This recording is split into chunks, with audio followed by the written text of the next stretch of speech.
The College Football Experience American Athletic Conference. Yes, the AAC 2024 schedule release episode on the Sports Gambling Podcast Network is brought to you by Cut. Cut is a peer-to-peer social betting platform that's US based and available in 40 different states. Head to cut.com. That's KUTT.com. Use that promo code SGPN for a 10% deposit bonus. We're also brought to you by Underdog Fantasy. Play their pick 'em for a chance to win 100 times the amount of money you entered in NBA, NHL, and college hoops, and much, much more. Sign up today using the promo code SGPN. You get a 100% deposit match. We're also brought to you by Champs. Run your own March Madness pool and enter Champs free bracket contest for a chance to win $1,000 cash. Go to sportsgamblingpodcast.com/champs to enter today. That's sportsgamblingpodcast.com/champs. We're also brought to you by Hall of Fame Bets. Yes, the sports betting research platform for parlays, player props, and game lines. Download the Hall of Fame Bets app or visit HOFBets.com. Use that promo code SGPN. You get 50% off your first month and start making smarter bets today, people. And remember, as always, folks, too, let it ride. Hey, this is Derek Stevens. I'm the owner of Circa Las Vegas. You're listening to SGPN. Let it ride.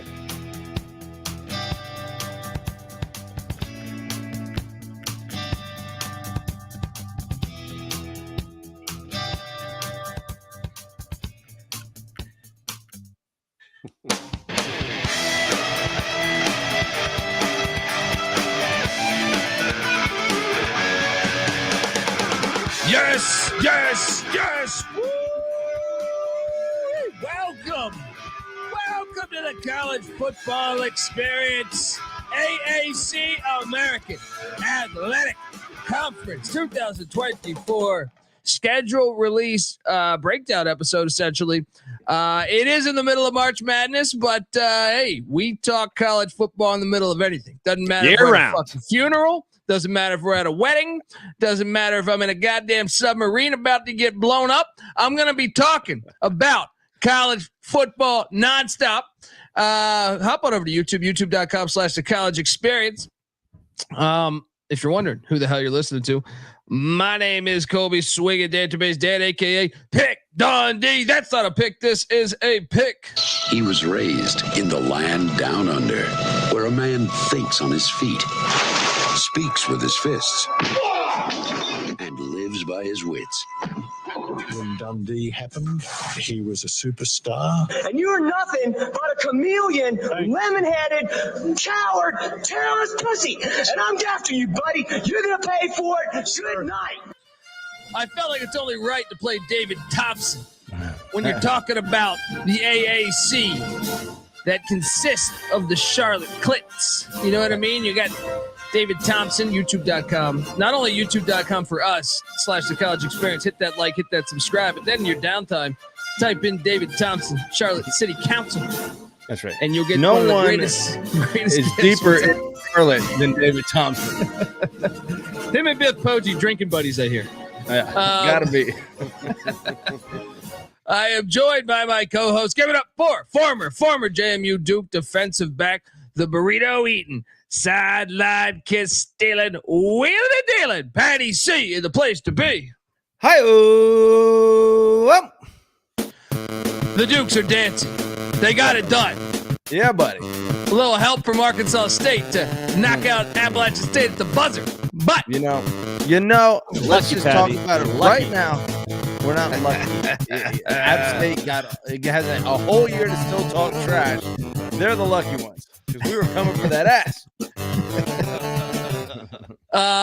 Also, I'm joined by third man in the booth, the DFS god himself. Still playing DFS, even in the look. College football fans are saying, "Wait, he's still playing DFS?" Yes, college basketball nonstop. Give it up for the rooftop IPA drinking, homebrew making, tobacco road living, the free lock giving, farmer, Herndon Basketball League MVP. Give it up for NC Nick in the place to be. There we go. Even dusted off the old ECU shirt for this one to go along with the. I'm just all pirated out. All pirates tonight. There we go. There's your music. All right.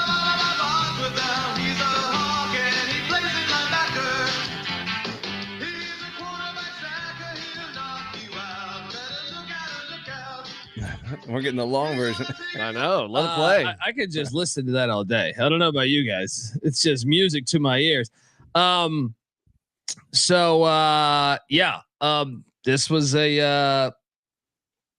This was a scheduled episode, but I mean, I couldn't help. Oh boy. Look, there hasn't been a good comedy movie, in my opinion, in like 15 years, right? We got one yesterday. Really good. All right. What streaming or are you talking about no, in general related? In general. No, a comedy movie.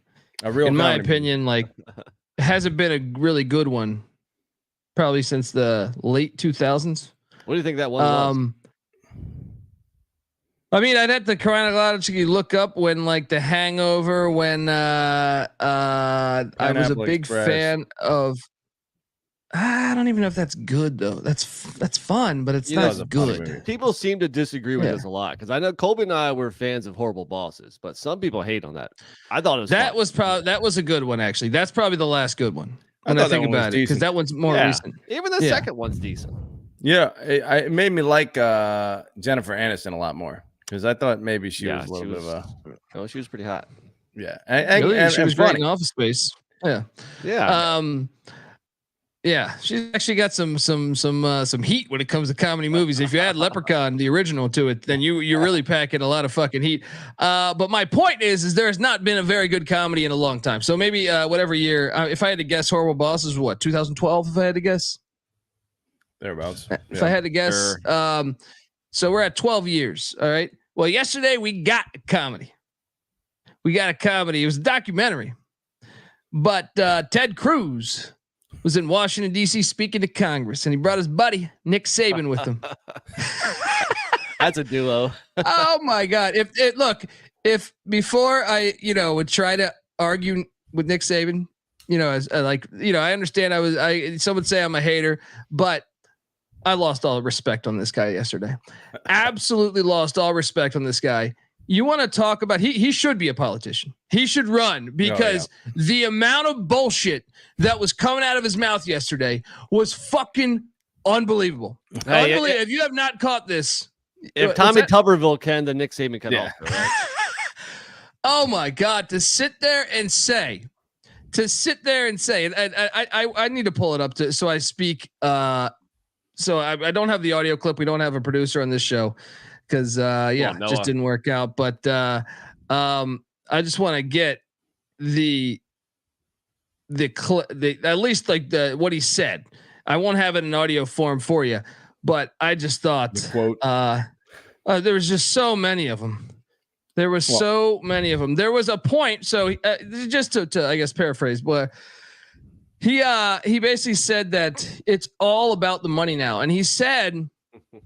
Any team can buy players now. And he goes, that's not why I got into it, right? I got into it to improve people, to develop people, which I just find fucking hilarious. And then he says, now it's just whoever wants to buy the player. And he goes, that's why I got out, is because anybody could just come in and buy the player. And the player's all about and then he gave this metaphor of his wife, he was cooking for other recruits. And she came to him and she said, honey, these are different these days. These recruits are asking for money. And I'm like, get the fuck out of here. You want to talk about the most ridiculous. And he said, what are we teaching our youth? Right? That's not what I got into coaching for, to teach our youth.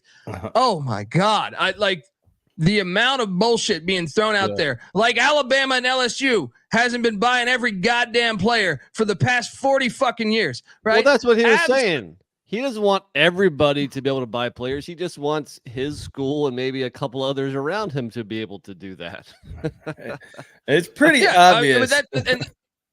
But that's what's so pathetic. Is he's acting like this is a pandemic, and then he says, "I love that metaphor of his wife coming over and saying these players want they're asking for money. They're asking," and I'm like, "What the fuck are you talking about, man?" And then he to sit there on his high horse. Like, what do we teach? What'd you teach your Michigan State team when you told them that you are not taking the LSU job, right? And you said, stay with this team. I'm not going to go to LSU. And then what'd you do? Right after the bowl game, you went to LSU. What was that lesson you were teaching the great Michigan State Spartans to lie to people's fucking faces? Huh? What were you doing that? I just could not believe the amount of bullshit coming out of his fucking mouth yesterday. If you haven't checked it out, you got to check it out because it is. I mean, he should be a fucking politician. Yeah, he should be a politician. What the hell is he doing in front of Congress anyway? Ted Cruz gave him a call and said, "I need you here, Nick." Right there, associating with Ted Cruz, you should probably take a step back and say, how is my credibility gonna fare if I relate myself to this guy? Now, I know it wasn't necessarily, I don't know, does that count as he is testifying or is he, because I'm like, under oath? What the fuck are you saying here, man? Like, there's I don't think he's testifying. Yeah. So you can just sit there and just say, right? You can just sit there because I'm like, what in the hell is he saying? How many different accounts of players that were paid at LSU or Alabama do you need? We can go back to fucking Antonio Langham. Langham. Yeah.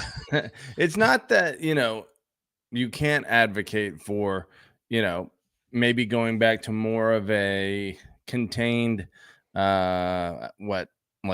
stipend situation like they were getting, even though, like Colby's pointed out a million times, that has never really been the case. It's been a free market system. It's just, been under the table. But so I understand advocating for that, but him in particular advocating for it. To me, if you're Ted Cruz, you should be calling up, like Max said this one last night. Bill Snyder might have been a better call. You know what I mean? Or someone that's been in coaching. Maris's football coach just did 35 years there and just retired. Jim Perotti. And to me, like, if you threw him up there, that's a guy that's seen the change. And I'm like, I thought there were so many great tweets on this because it's like, Nick Saban, you want to stay and develop people. Cause that's what he said. He goes, I could have been in the NFL. I wanted to develop people. And I'm like, oh, shut the fuck up. He tried his hand at the NFL and he sucked at it. And it's like, if you want to develop people, you would have stayed at Toledo. You would have stayed at Michigan State.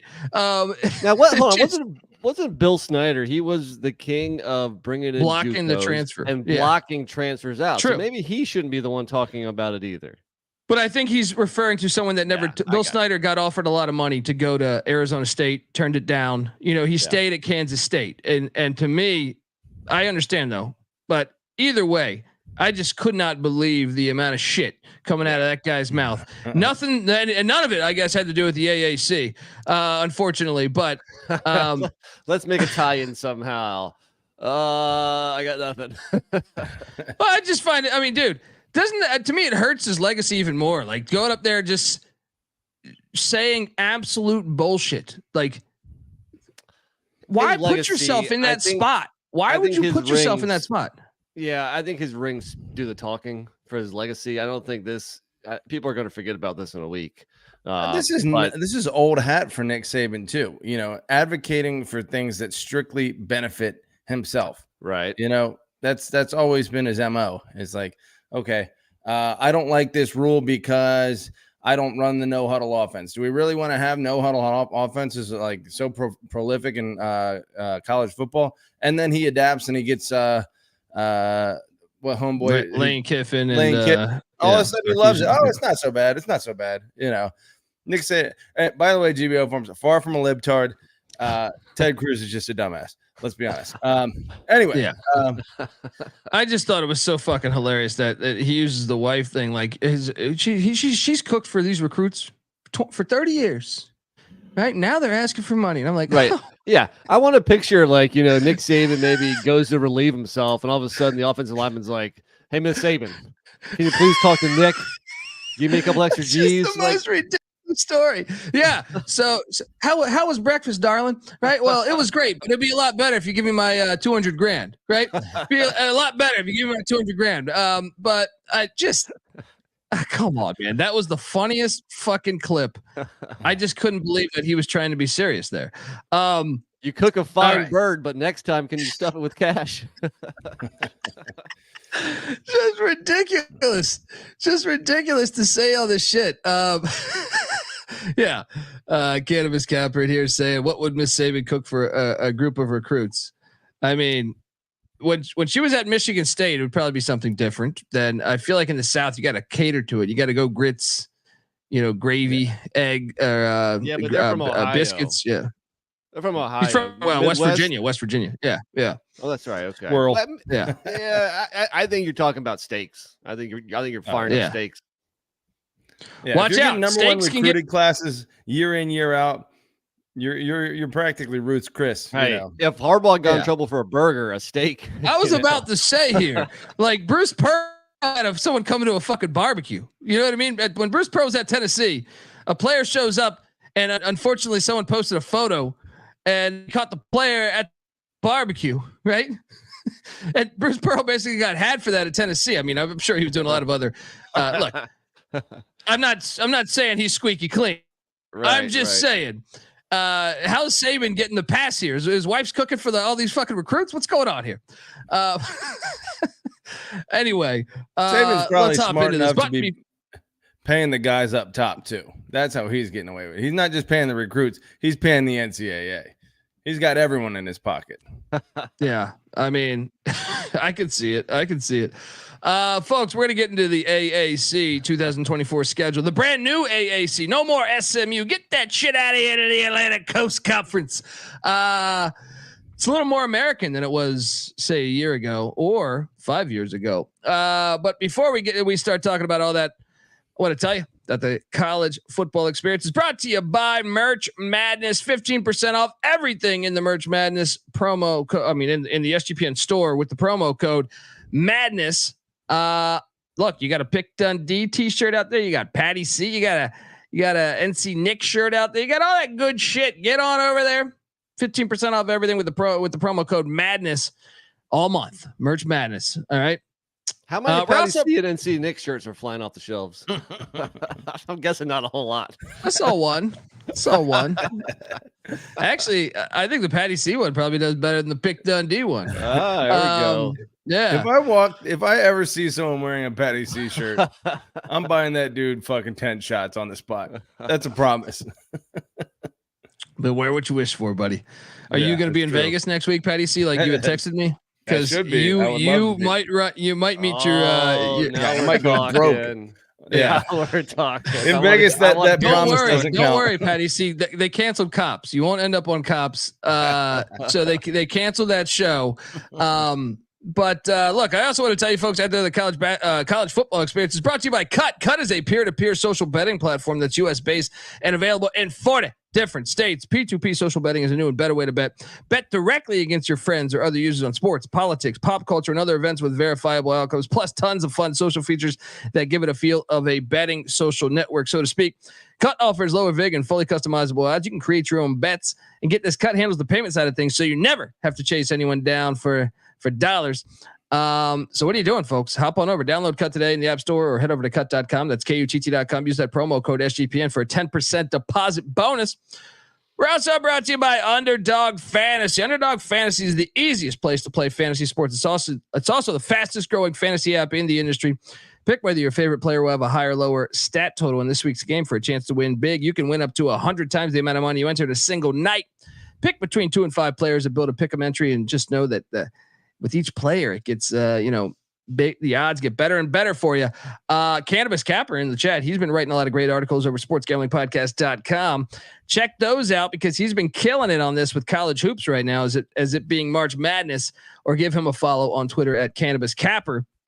But yeah, sign up with the promo code SGPN to get your first deposit doubled up to $100, as well as an instant pick'em special with Underdog Fantasy. And you can find them in the App Store at underdogfantasy.com. Remember, promo code SGPN to get your first deposit doubled up to $100, as well as an instant pickup special. All right, we are back on the college football experience, and Barry Switzer is going to be in front of in Congress next week. Because he's morally always in the right when it comes to coaching college football. Yeah, exactly. Let me tell you. Yeah, who could they go to next? Barry Switzer still around? Urban Meyer. Yeah. Urban Meyer. Yeah. Talk about family values or something. That's true.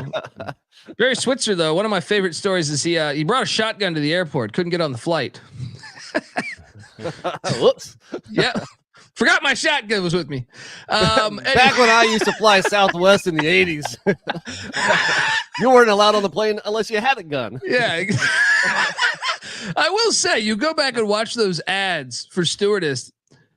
You know, that 70s sports show or the podcast or the Twitter feed, that 70s Super 70 Sports. Super 70 Sports. Oh man, he was sharing one of like, there's like a bar, there's a guy playing a piano. The stewardess all look like fucking. It's like you're at Hooters, but there's cocktails flowing. Someone's on the fucking piano, and everyone's smoking a cigarette while they fly. God damn it! I was born at the wrong time. That was the peak of humanity. It's all down. 100%. 100%. Now you can't even get fucking peanuts. You ask for a water on the wrong flight. It's like that's $10, sir. All right. Well, look, the AAC, the brand new AAC, they got rid of SMU. All right, and their blood money. All right, they should go. But that's the next. Who was their coach? Ron Meyer back in the 80s. I think he's dead now, so he can't get up there. But this is a brand new AAC in a way, because you lose SMU, you add in the Army Black Knights, so you have Army and Navy. It is way more American than it was in years past, and yeah, I mean, what do you make of that addition? Before we go, I know we're going to go into Army in a second here. In general, you lose SMU, you add Army. Your thoughts, NC Nick? Well, it's not quite as much coming and goings as last year, where there was a lot of new additions and people and teams departing. But I think it makes sense. They needed to add somebody with SMU leaving, and Army was one of those independent teams out there. They were probably the most attractive one, other than Notre Dame, obviously. But it makes sense, especially with Navy already in the conference. Why not? Yeah. And you also saw Willie Fritz leave for Houston, a former AAC school. He leaves Tulane for Houston. John Summerall was hired, coming over from Troy. So you got that was a new one. Obviously you had the Dilfer hire the year before, the Alex Galesh hire at South Florida. You have a ton of Biff Poggi to Charlotte.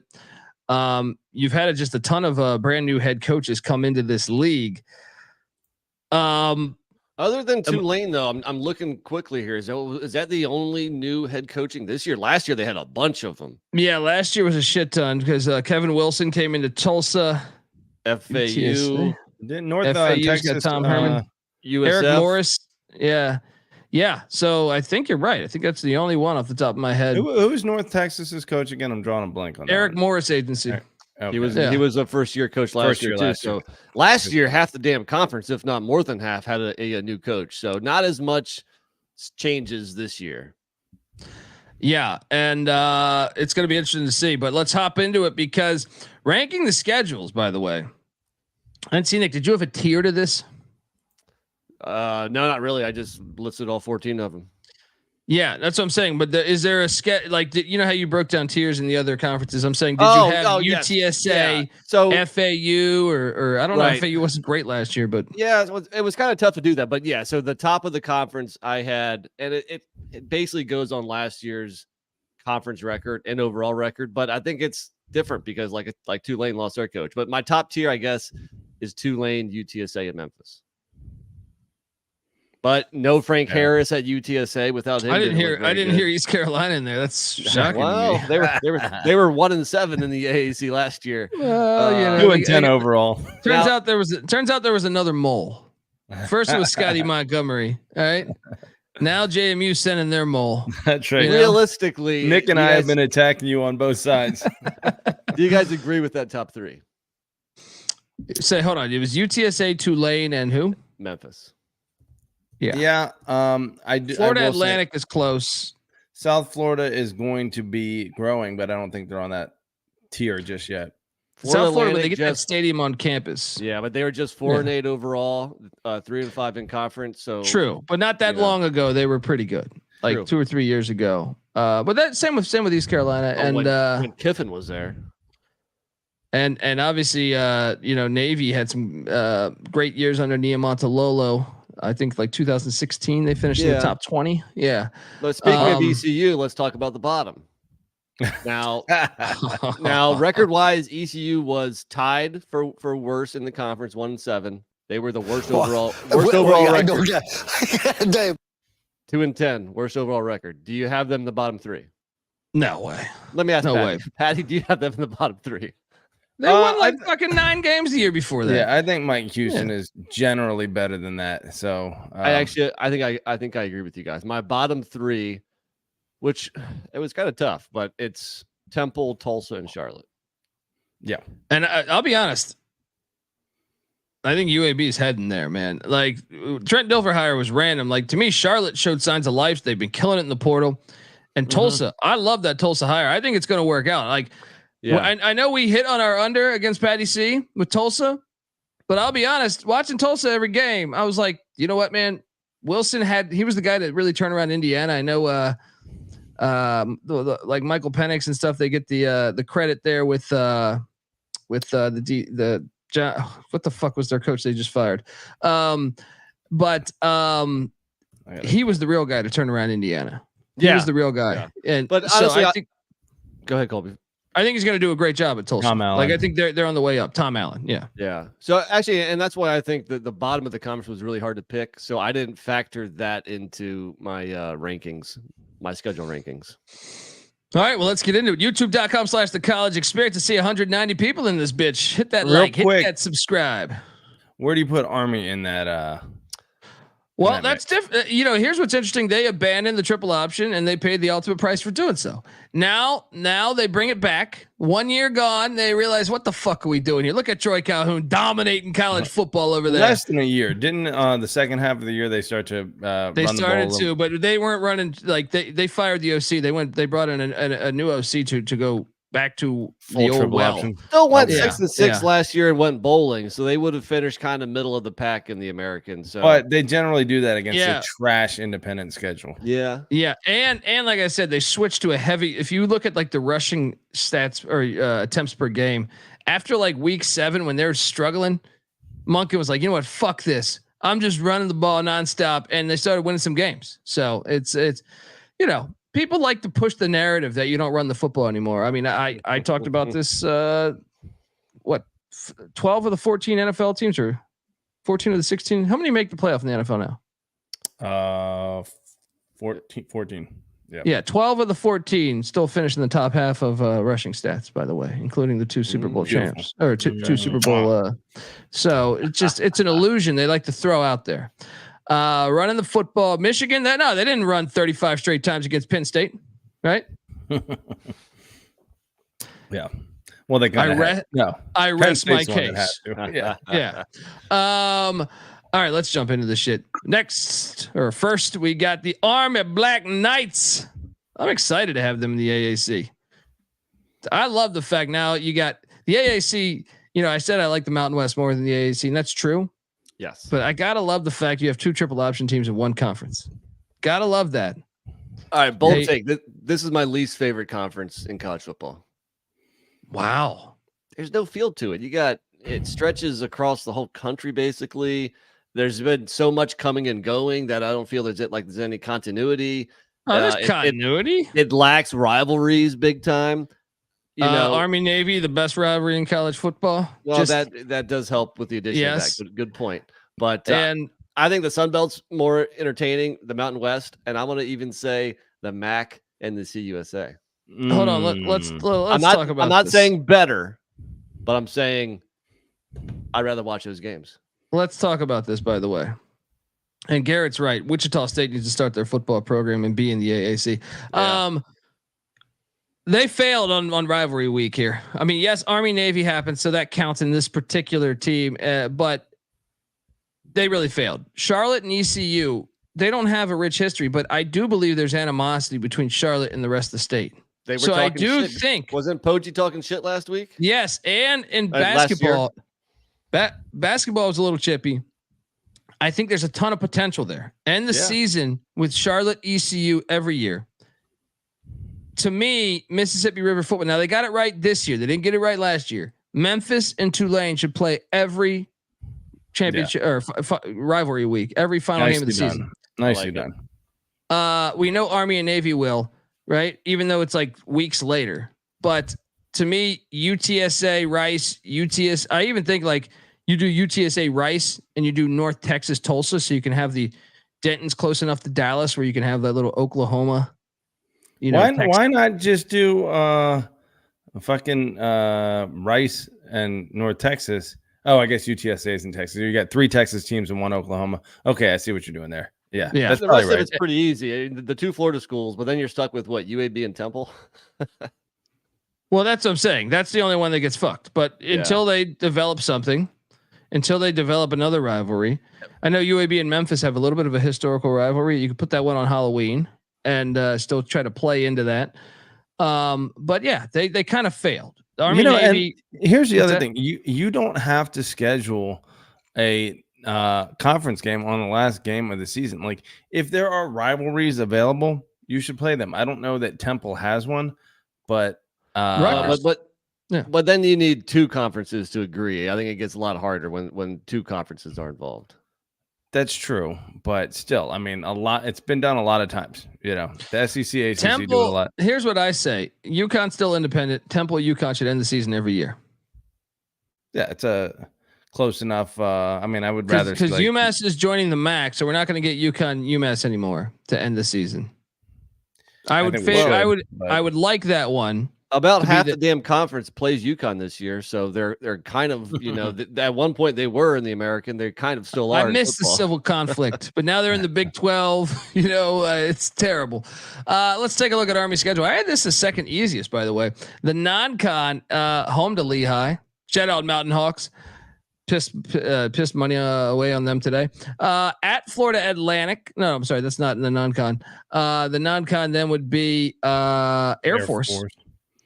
Week 10, and then Notre Dame in Yankee Stadium, which I mean, I can appreciate them playing at Yankee Stadium. Historically, they've played a shit ton of college football games. I'm going to make a prediction right now. College Game Day that'll be in one of the 3 finalists for College Game Day. There are some other good games that weekend. I already looked, but there's potential that Army has a great year if they improve, and Notre Dame should probably have a really great year too. So if they're both 9-0 or 10-0, whatever they would be going, I guess 10-0 going into that week. Of course, College Game Day will be at Yankee Stadium. We'll see. Yeah. Either way, though, the non-con is not that brutal. The 4th one is the Navy game. The Navy game counts as a non-conference game. So that's your non-con. To me, I like the fact your road schedule. Now I know week 2 at FAU is going to be challenging. FAU probably would have had a lot better of a record had Casey Thompson not gotten out for the year early in the season. And Tom Herman just brought in their best recruiting class ever. So I do think FAU's on the way up, but Army week 2, you might be able to get them. FAU's coming off Michigan State. Then you look at the other road spots. Temple, no one goes to their games. Tulsa, very light on the on attendance lately. And even though that's a back-to-back road trip, the first game's on a Thursday, so you got a couple extra days to, get back and travel and get ready for the next opponent. And I think you got to love the fact your home schedule is Rice, UAB, ECU, Air Force, and UTSA. I even think they could get UTSA. Last time UTSA came to West Point, the game went to overtime, and that's week 13. That's going to be cold as fuck because that's November 23rd. November 23rd. Yeah. And as we lose Patty C's connection here. We don't have your visual, just got your audio. Well, that's probably a good thing for our audience, but let me see if I can get that fixed. Colby, I had this ranked easiest, actually, so 14th hardest, because there's no true road games out of conference. So you only got 4 true road games on the entire schedule. You dodge Tulane and Memphis, which is 2 of the 3 top tier teams. South Florida showed a lot of stride, a lot of, and then, like I said, that one back-to-back is an easier back-to-back because the teams aren't very good. The home field environments aren't that good, and you got a couple extra days there. So this is my easiest schedule. It'd be interesting to compare it to last year because Patty said last year they had a cake schedule. I kind of feel like this year they do. Well, why don't you load it up? Let's talk about it. Huh? I mean, I think the non-con is tough. Air Force was a pretty damn good team last year. So was Notre Dame. Obviously, Lehigh, a much lesser level of competition, and then Navy. But Army's been getting the better of Navy still. That's been like a 50-50 game. Yeah, that's a 3-point game. I actually think that the non-con is challenging. All right, so last year, this is interesting. Okay, so you want me to run down last year's real quick. It's at ULM, the first game, which they lost. Then That's hilarious. Delaware State, at UTSA, at Syracuse, Boston College, Troy, at LSU, UMass, Air Force, Holy Cross, Coastal Carolina, Navy. I think last year two FCSs though, dude. Two FCSs, but also three P5s. Where this year there's one. True. Yeah, it's an interesting argument there. Two FCSs. UMass is basically three FCSs. True. But then when you throw in Troy and Coastal Carolina and UTSA, you got really good G5 teams. True, but you also have UTSA on this schedule. Yeah. I think it's an interesting debate. I think you can make a case for that. I think that's Notre Dame's better than anybody. Did they play Notre Dame last year? No. They played LSU though. Okay. Brian Kelly and his family. They lost 62-0. Yeah. I think you might be right. It's close because of the FCSs, but yeah, I think you might be right. I had it as 13th. Patty C is back with us. What'd you make of the schedule though? You thought it was. I tend to agree with Nick. I think it's fairly easy. With the exception of the non-conference, still, I think there's a decent chance year one will be a pretty good year for Army as far as potentially making the conference championship game. Still, Air Force is a full step or two ahead of them right now, and Notre Dame's going to beat the crap out of them like usual. So, but still, I can. Them hosting Air Force and like triple option on triple option, I always feel like that closes the gap. For yeah. I thought it was one of the easier. I had it as 13th. There's 14 teams in the AAC. You can watch this. We have a nice little visual. YouTube.com/the college experience. Hit that like, hit that subscribe. 201 people are watching this thing. Let's go. Next up, let's talk about the Clits. I am very excited to talk about this team. You guys see what Biff Poggi did in the portal? Bringing in some talent, dude. You want to talk about winning the portal? They were chippy last year towards the end of the year. I really think East Carolina fucked up by not hiring Biff Poggi and firing Mike Houston because, dude, he brought in so Max Brown, who started at Florida at quarterback, right, for a couple games there, brought him in, right. Then they brought in the starting running back from Iowa State. It was part of that gambling probe, Cartavius Norton, right? Those just right there. They're going to be way better than a lot. But then they brought in Michigan transfer CJ Stokes at the running back spot, Michigan State transfer Dre Butler. I mean, they brought in a ton of Power 5 transfers. I like it. I mean, multiple Florida transfers, multiple SEC transfers, A&M, Tennessee, Clemson. I really think times are looking up with the Clits there. 24/7 has them as the 4th ranked team as far as transfer portal rankings for the 2024 cycle. That's what I'm saying, man. And if you watch last year, they were missing a quarterback. If Brown can be that guy, if he just plays average. Wait, this isn't Max Brown that was Florida's starting quarterback in a bowl game or two and then a couple other games. But wasn't there a Max Brown that was like the Washington 5-star a long time ago? It's probably a different guy. Yeah. I don't know. But I can tell you this, the schedule is fucking awesome. How about the non-con? By the way, I'm making a prediction. Biff Poggi is going to be 1-0 because JMU has to come to the Clip. All right. And dude, this non-con is amazing. So Kurt Cignetti thought he could run from him. Can't run from Biff Poggi. All right. Cignetti leaves JMU for Indiana.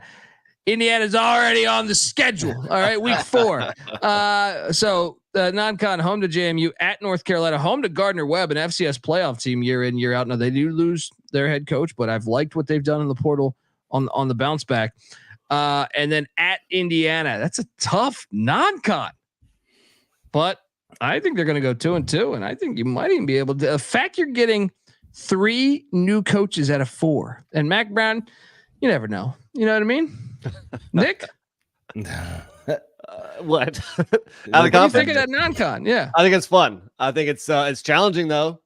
Just to have two P4s and JMU, who was arguably the best G5. So I think it's very challenging, and that's why overall I have their schedule ranked up towards the top, like you.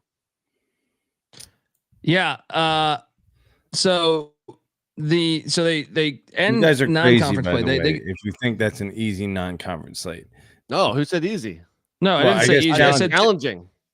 Challenging. yeah, but I also think it's much more favorable than last year because you're getting 3 new head coaches in their first month of employment. While that's true, Indiana, far more talented than Charlotte. Although you wouldn't I don't necessarily know. think You had that. those portal guys. Maybe. I it's think Indiana yeah. being stuck in the base or the behind the rest of the Big Ten, even though that wasn't that great last year, hurts their perception a lot. North Carolina, and that's on the road. North Carolina on the road, they're going to lose that. And JMU, I don't care if that game's at home, they're going to lose that. I think 1-3 is a guarantee. And Gardner-Webb's a decent FCS program. So I think they could be 0-4 if they're not careful. Nah, they'll win at least one. They'll probably win one. Nah, I think they're going to win 2, maybe 3. But then they do start off with the back to right. Go ahead. They start off with the back-to-back away, essentially out of the non-con. Their week 4 opponent. So chronologically, home to JMU, at North Carolina, home to Gardner-Webb, at Indiana. Now that they're done with their non-con, but back-to-back aways, they head to Houston, Texas, take on Rice. Then they're home to ECU. Then they get a bye week. Then at Navy, at Memphis, a second back-to-back away. Then home to Tulane, that 3-game stretch right there. At least you get the bye week before Navy, though. Then you get your second bye week, and then you're home to South Florida, at Florida Atlantic, and home to Trent Dilfer and UAB in the season finale. Dude, they're going to go bowling this year. Now, I still think the schedule is challenging. The schedule's challenging because getting Memphis, Tulane, South Florida, Florida Atlantic, I do think that's like. Now they avoid what? UTSA. They avoid Temple, which you want Temple on the schedule. And they avoid Tulsa, which I actually think could be a blessing in disguise. One of the 3 teams they beat last year. Still, they were in I some think games, man. If you watch the end of the year, that defense was chippy. All right, Colby, give me the 6 wins. I mean, are we saying just Gardner-Webb? No, I think they beat JMU. I think they beat JMU week 1. Okay. JMU, Gardner-Webb. I think Rice is winnable, right? Sure. I think Indiana's winnable. I really do, especially with a brand new fucking head coach. ECU is winnable. They beat ECU last year. Dude, they could actually be. I mean, right there. It's they could win at Navy. Poggi, that defense for Charlotte was better as the season went along. Now they're going to lose at Memphis. They'll probably lose to Tulane, but Tulane's bringing in a new head coach too. And then home to South Florida, I think is a winnable game. Shit, I would even say. Let me roast you here. Here, and your assertion here that their defense was better as the year went on. The last 5 weeks of the season against FAU, Tulsa, Memphis, Rice, and USF, they gave up respectively 38, 26, 44, 28, and 48 points. They're getting roasted. They almost beat Memphis. That game went to overtime. They were in. Can they get to 6-6? Yes, but yes, they can get to 6-6. But for them to make such a big jump, it sounds like you could see them winning 8 games. I think that's kind of crazy. I could. I could really do it. On Biff Poggi, but I watched. In this conference specifically, when you say what games are winnable, I think for most teams, almost every game's winnable. The top of this conference is not that much head and shoulders above the mid tier or even the bottom, because we're not even sure what the bottom of the conference is going to look like. So I think you can probably say that for every team. Anytime you schedule North Carolina, I don't think that's a for sure loss. You know what I mean? I mean, we've seen Appalachian State have success with North Carolina. We're not saying Charlotte is on the App State level yet. Look, Still, the I'm just saying trajectory's North going Carolina upward. kept it. Florida A&M had fucking 46 players out, and they almost fucking knocked off Carolina and Carolina. Virginia beats Carolina every year. I will say Charlotte and Virginia are on the same level. All right. Tulane and Memphis are head and shoulders above the rest of the teams in this conference. But Tulane's whole team left to Houston, man. We'll see what they are. That's what I'm saying. Like Memphis is the one for sure loss in conference. I see, and even with that, they took them to overtime last year. All right. Overall, Colby, I had it the fourth hardest. I think it's a pretty hard schedule. You had it fifth, so we're in the same area. But I especially think when you have that hard of a schedule too, maybe if they had Army scheduled, maybe you could talk me into 7 or 8. Well, I'm not taking a future. I'm not taking a future on Charlotte. I got my futures already aligned, but I think it's a fantastic year if they double their win total, go 6-6, and go bowling. I'm gonna make a prediction here. They'll be better than 6-6. Okay, they'll be better than 6-6 this year. All right, let's hop on over and talk about the greatest institution to ever step on planet Earth. In the spirit of ECU, we believe there was nothing that we couldn't. Mike Houston, this is it. This is your year. Look at that old pirate logo. They got to go back to that. And see, Nick, you tagged me in that recently. Yeah, the thing's fire. You got to go back to that shit. So the non-con, normally we get a P5 or 2. We didn't have a P5 here. They finally got the message. Ease up on the scheduling, huh? Well, they still went. I thought that considering they went, I thought it was challenging in a way because you're playing 2 road games out of your 4 non-con games. I love the regionality. Yeah. So week 1 home to Norfolk State. Week 2 at Old Dominion. Week 3 home to App State. Week 4 at Liberty. Yeah, they probably don't travel more than like 200 miles, or no team in that stretch travels more than 200 miles, whether they're at home or away. It's very regional start to the schedule. Well, even week 5, they're home to UTSA, so they stay in Greenville. Week 6, they head to Charlotte, so they get a bye week. Your first 7 weeks, you ain't doing much traveling. I like this. Week 8, they head to Army. Bye week before Army, I love.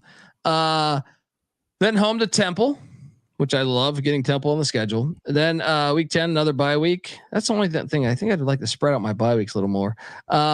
Week 11, home to Florida Atlantic. Week 12 at Tulsa. It's a Thursday night game.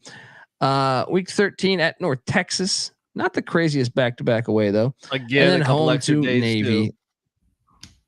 Yeah, a couple extra days because wait, North Texas is a Thursday? No, the Thursday game. Tulsa is no, before. They do 2 Thursdays in a row. What are you talking? Florida Atlantic, and then Tulsa, and then North Texas, because the second end of the back-to-back is a. But my point is, you're not getting extra days to prep for the triple option again. No, look, I was saying I like you get extra days for the back-to-back road trip. The main thing I like about the schedule is I think every road game's winnable, with probably the exception of Liberty. I have this ranked a lot easier than you. I had it at 12th. I mean, no P4s, only one back-to-back. I feel like Liberty is pretty much a P4. You dodge Tulane and Memphis, and the other toughest team, UTSA, you get at home. You get the bye week before Army. I think this is probably the easiest East Carolina football schedule I can remember ever.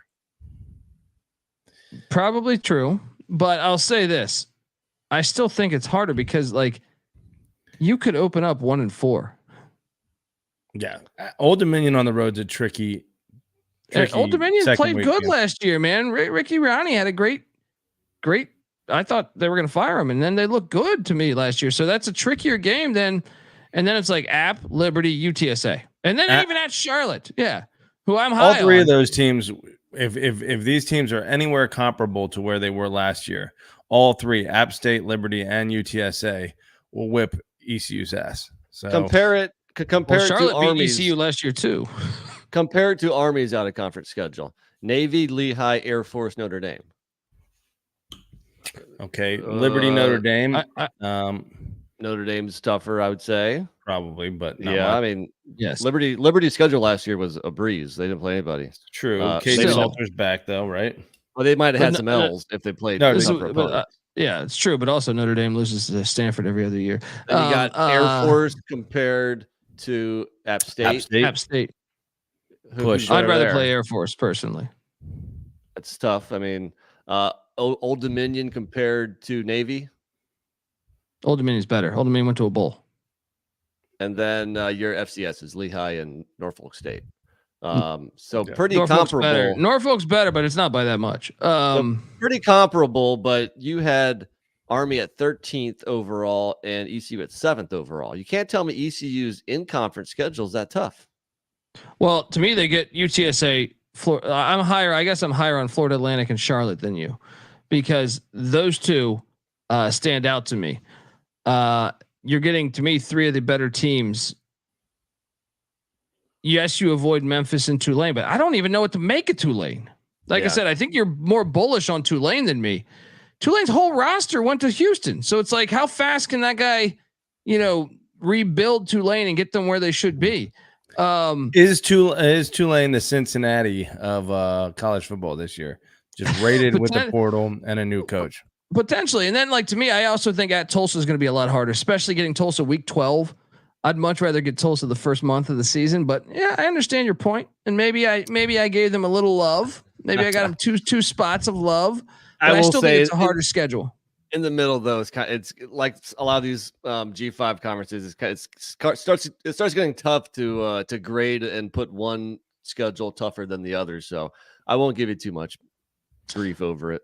All right, well, let's hop over to the Owls of Florida Atlantic.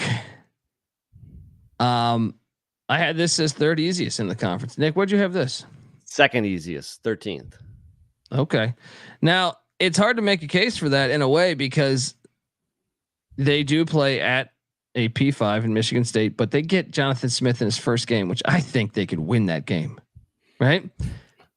I mean, I would favor Michigan State, but I'm just saying, the fact you're implementing new offense, new defense, a whole roster turnover, what better time to get a P5? What better time to get a P5? True. And then, I mean, we see that every year. Every year you see like a P5 that's bringing in a new coach lose to a group of 5. But your other non-con games are home to Florida International. Love the fact they're keeping this rivalry intact. Should end the season with it though. Then at UConn, and then the fourth non-con game is what? It's Wagner, the vacuum company, who just clinched a NCAA tournament bid. One more note on that trip into Big Ten country. Last year, FAU went to Illinois, lost by 6 in a game They should have won. They should have won that game. Chances to win. So Yeah, it would no, not surprise me if that Michigan State game is closer than expected. That's what I'm saying. Like, I actually like them.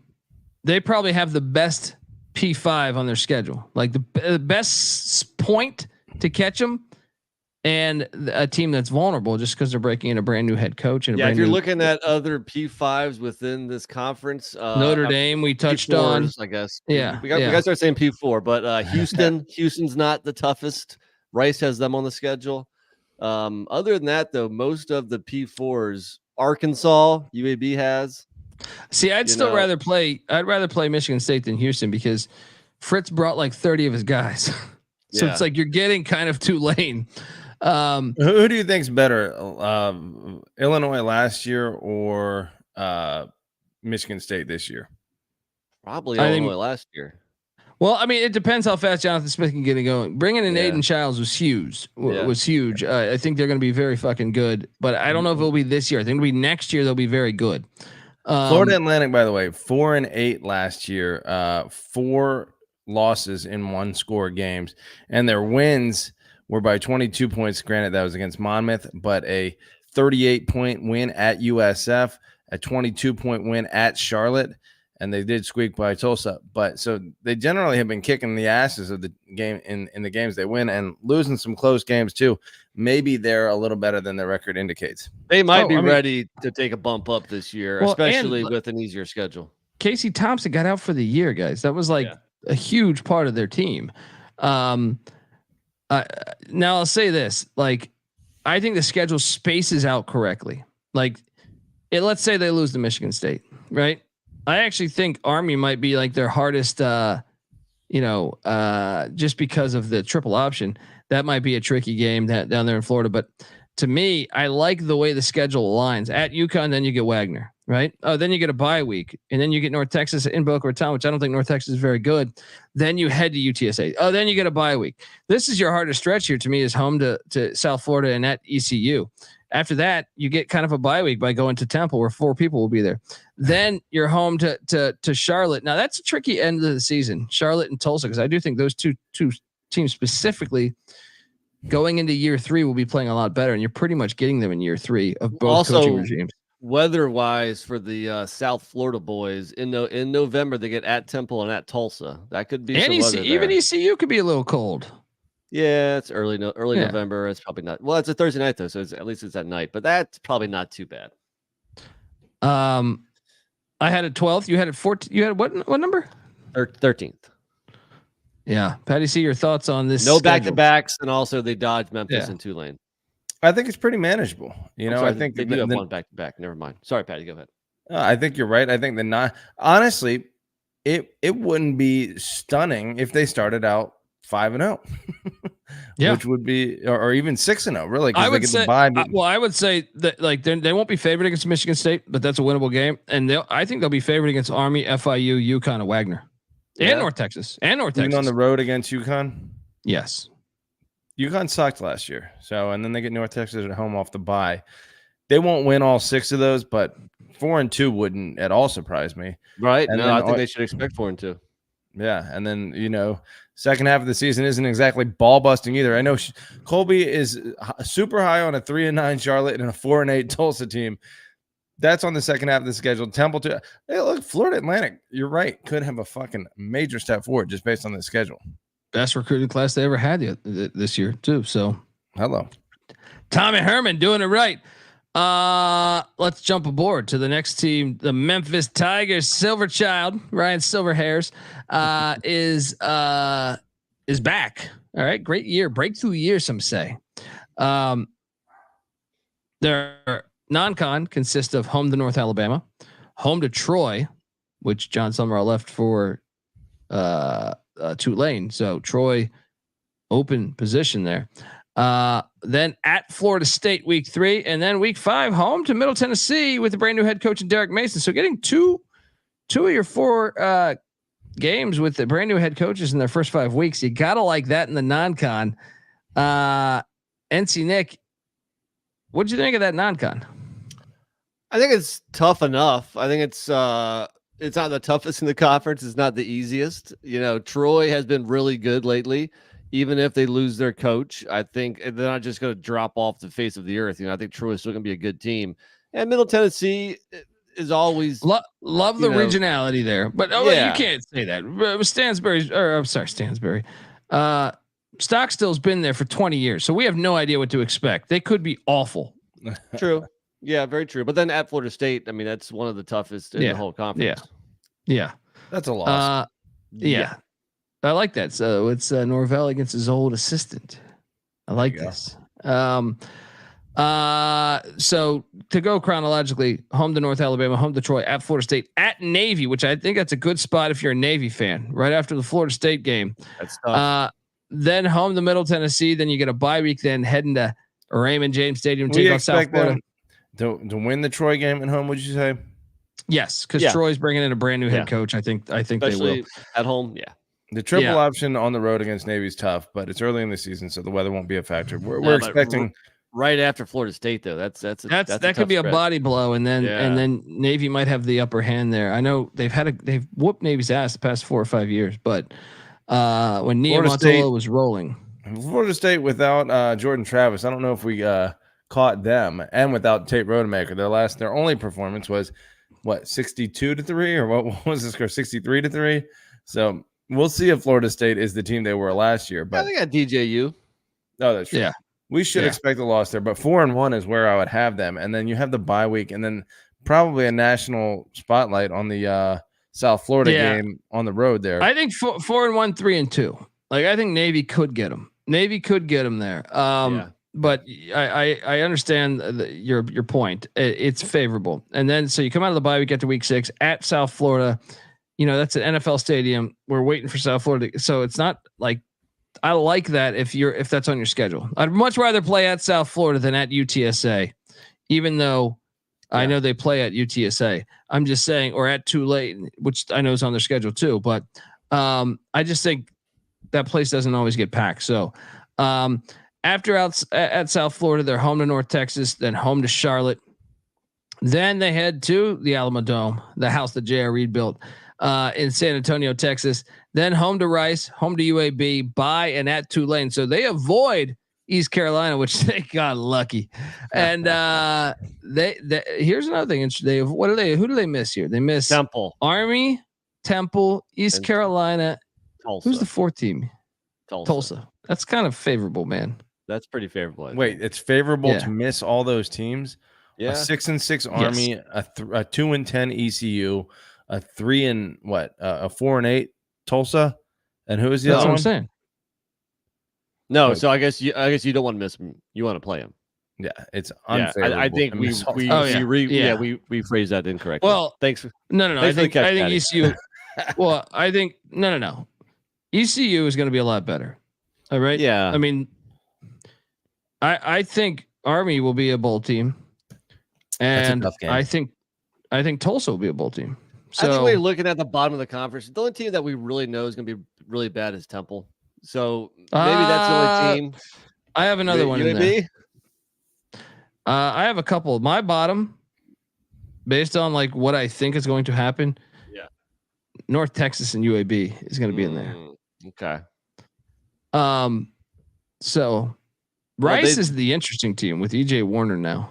They do play UAB in North Texas, so you should maybe have this ranked a little bit higher than 8th. I had it at 6th, but close enough. You got to give mid-tier.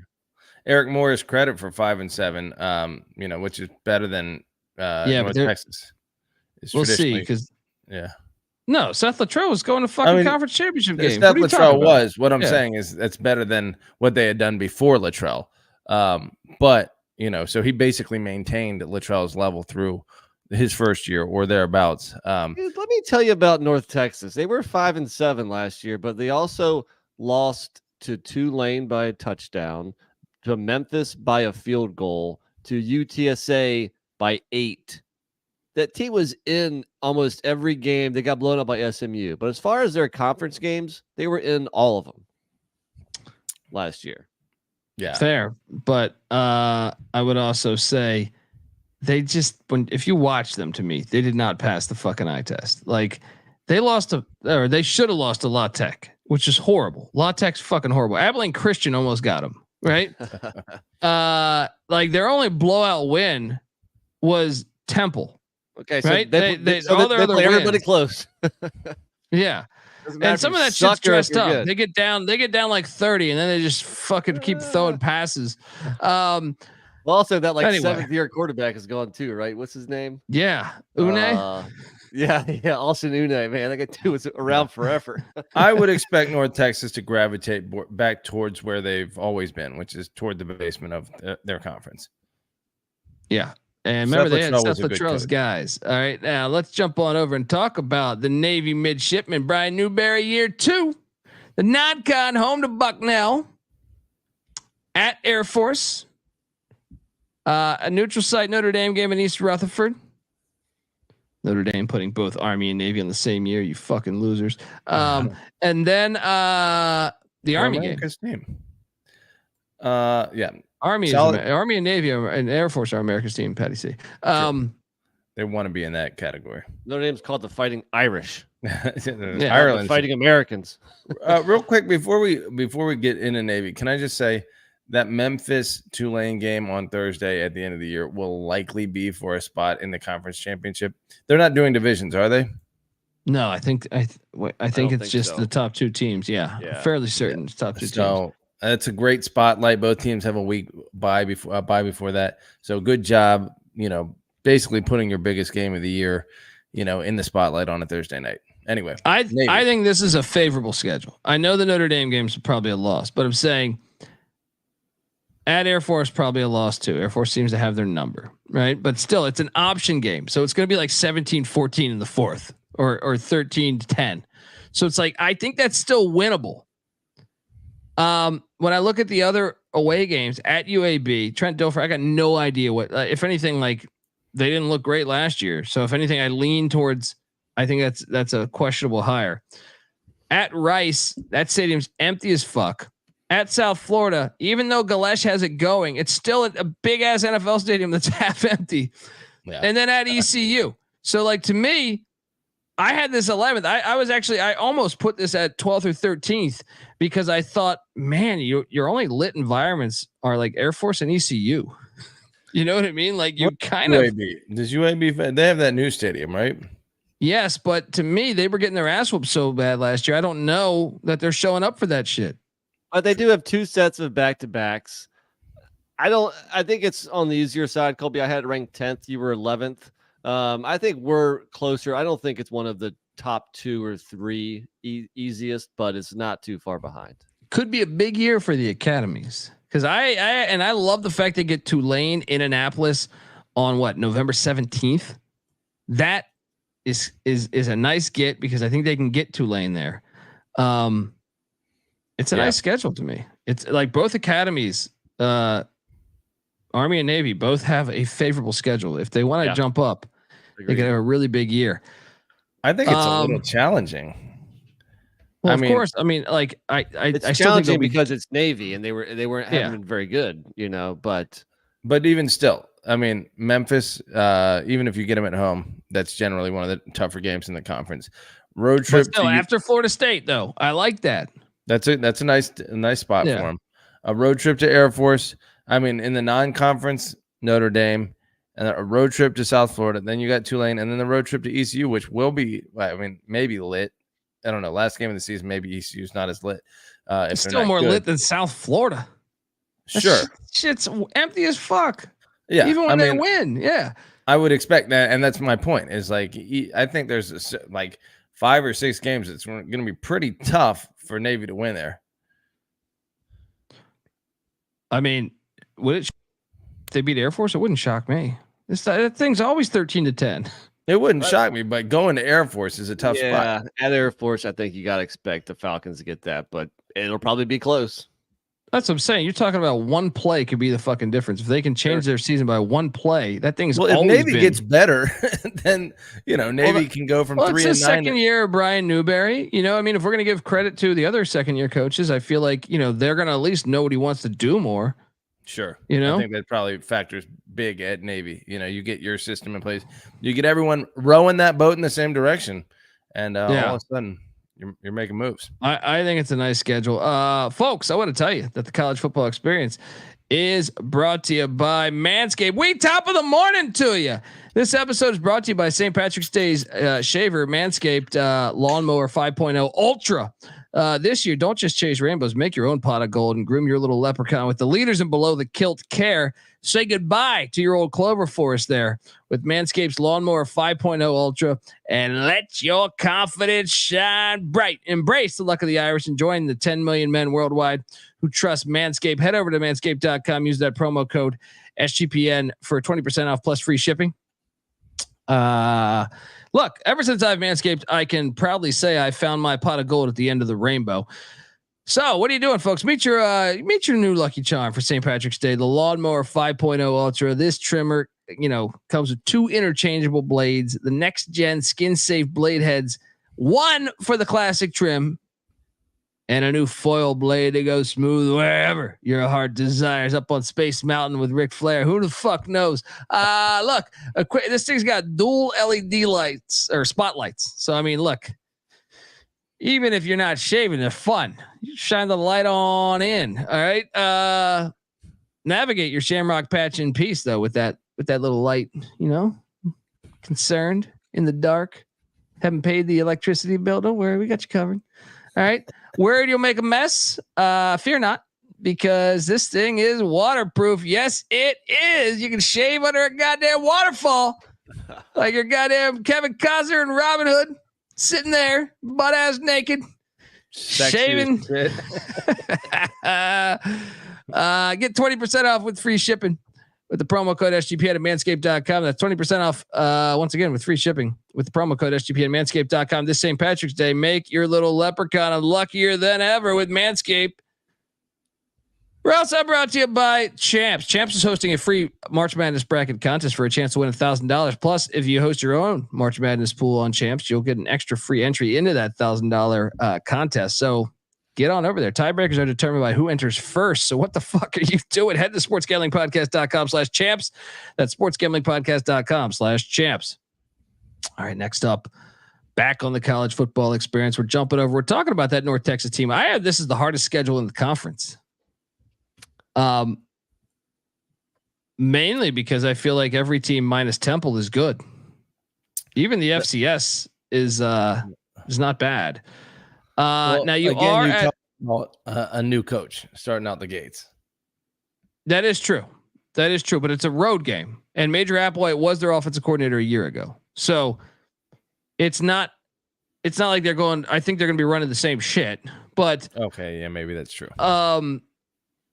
It's still tricky to me. Like South Alabama was much better than North Texas a year ago. So if it was in Denton, I might say, hey, maybe Mean Green can get it. I still favor South Alabama on the road there. I would think so. Yeah. Agreed. And then Stephen F. Austin to me is watch out. That's a good FCS, man. Shout out to Larry Centers. All right. Week 3 though, at Texas Tech, then home to Wyoming and home to Tulsa. I think they're dogs in both those games personally. Then they get a bye week and then at Florida Atlantic and at Memphis and then home to Tulane. If Tulane is as good as what we think, then you get a bye week and then home. I think Tulsa at home is winnable, but Of course it is winnable, but I think Tulsa's in better shape right now to me. Right? yeah, It is winnable though. Even Wyoming is winnable, even though I think Wyoming's better than North Texas. And I think their physicality could really be an issue for North Texas. But I will say, so going back to week after the Tulane game, after that Florida Atlantic, Memphis, Tulane stretch, they get a bye week. They're home to Army, then at UTSA. And watch out that home to Army. Army's got a ton of people in fucking Texas. So get a bye week though. That's always nice. True. But I'm just saying the crowd might be a little more 50-50 than you realize. Then you're home to ECU and then you're at Temple. And I even think at Temple, week 14 is tricky because you're going to cold ass Philadelphia in front of 6 people. And they run the air raid like that. That is tricky to me. That's a tricky Temple spot to get Temple. This is the hardest schedule in the conference just because I think every game is losable. There's not like to me, like Stephen F. Austin's the most winnable game. Yeah. But I don't even think it's that winnable. Like I wouldn't shock me. We said last year Abilene Christian kept it close with them. Stephen F. Austin is better than Abilene Christian. So it's like, it's year 2 of Eric Morris. They should be able to win that game, but it wouldn't shock me if that thing's 35-35 with 6 minutes left. Yeah, Colby, I completely agree. I had it second toughest. I mean, when you have 2 tough road trips out of conference and also throw in Wyoming at home, that is one of the toughest out of conference slates in the conference. Well, especially the way Wyoming plays too. Like that's a body blow game. But Wyoming away from Laramie isn't, they're beatable. They could drop a game to just about anybody. True. No, that's very, very true. But I'm just saying, like North Texas run defense horrible last year. You're taking that's a power run team going right. Like I would rather play, Utah State or something, even though Utah State historically better than Wyoming. With Bowl gone, is there continuity? I forgot who's. They hired their DC. They kept their DC. So yeah, we should expect something similar from Wyoming next year. And I believe they kept their OC. Yeah. Then within the league, you get the 3 toughest, and 2 of those are on the road, being at Memphis, at UTSA, and still Tulane. And then on top of that, you got an at FAU game where we think FAU maybe they're one of the top teams in the conference this year. So where you get Temple, like where you get Temple to me. I know Stan Drayton might be fired there, but like you're trying to pass the ball 60 times a game on November 30th in Philadelphia. Yeah. Good luck. Probably the worst spot to get them. Yeah. Well, not only is it cold, but nobody's there. Just like nobody wants to go on that trip. And especially like maybe if they're 5-6 going into that game, they can get up for it to a chance to go bowling. But if you're not going bowling, the last place you want to go to right before, or I guess right after Thanksgiving, is Shit-ass Philadelphia to play at Temple. Yeah. Like nobody wants to go to that game, so that in of itself makes it tough. So yeah, this is easily, if not the toughest, one of the toughest in the American. I agree completely. Let me say the most important stretch of the season to me is the September 28th to October 12th, 2 games in 3 weeks. Tulsa at home, a bye week, and then Florida Atlantic. If they can get that, and then suppose they got the Florida or Stephen F. Austin game, then that's a 3-3 start. And the second half of the season is tough. But they haven't released the win totals yet. But to me, the only games they'll be favored in is Stephen F. Austin. Maybe Tulsa. I think Tulsa might be favored personally. I think Vegas will have Tulsa favored, but maybe Tulsa. I'm going to say 2.5 wins on this schedule. And I bet they're favored in the Temple game, but I think they're going to lose that game. So what would you say the preseason win total number would be? I bet you they set it at 3.5, but probably, I think it's going to be tricky. I'm going to be on the under. I'll tell you that right there. Like if it's 3.5, I'm with you. Because I think Stephen F. Austin's dangerous. I don't know if it's a total lock though. I think this is probably like a 3 or 4 team win, or 3 or 4 win team. Yeah. Let's jump on over to the Rice Owls. Who? JT Daniels retired. EJ Warner at Rice. I kind of like it, man. Dad might be a jackass for saying all football should be played in a dome, but and I don't know what I do with the FAU logo and the UAB logo in the middle there, but a son is not guilty of his father's crimes. That is true. Socrates. So the non-con, home to Sam Houston State, tricky. Watch out. Home to Texas Southern, at Houston, which Rice is located in Houston, and then what is it? UConn at UConn. I was about to say, man, I love this region out. Then you go up to the Northeast for some reason. Yeah, and wait, UConn. What? At UConn. At Army, right? No, Army's in the AAC. We're looking at non-conference. Sorry. Yeah. So the schedule reads like this. So they do have 2 sets of back-to-back away. That's the only reason why maybe I miscalculated this. But I kind of love their non-con. I think they can go 4-0 in their non-con. They beat did they beat Houston last year? Or they go to overtime. I thought they beat Houston last year. I think they beat Houston. And I think I took Rice on the money line that game, which is why I don't think they go into Houston this time. But getting Fritz in the first month, you would want that. You would want that. You know what I mean? Like I certainly think they can go 3-1. Again, the at UConn game it's the second half of a back-to-back. It's just a far road trip. That one might get weird, but certainly they could be 3-1 or 4-0. Yeah. And then, I just like the schedule in a way because, okay, they could lose to Sam Houston. They really could, but I think that's a winnable game. I think Rice will be like a 3-point favorite. They'll be favored against Texas Southern. They beat Houston last year.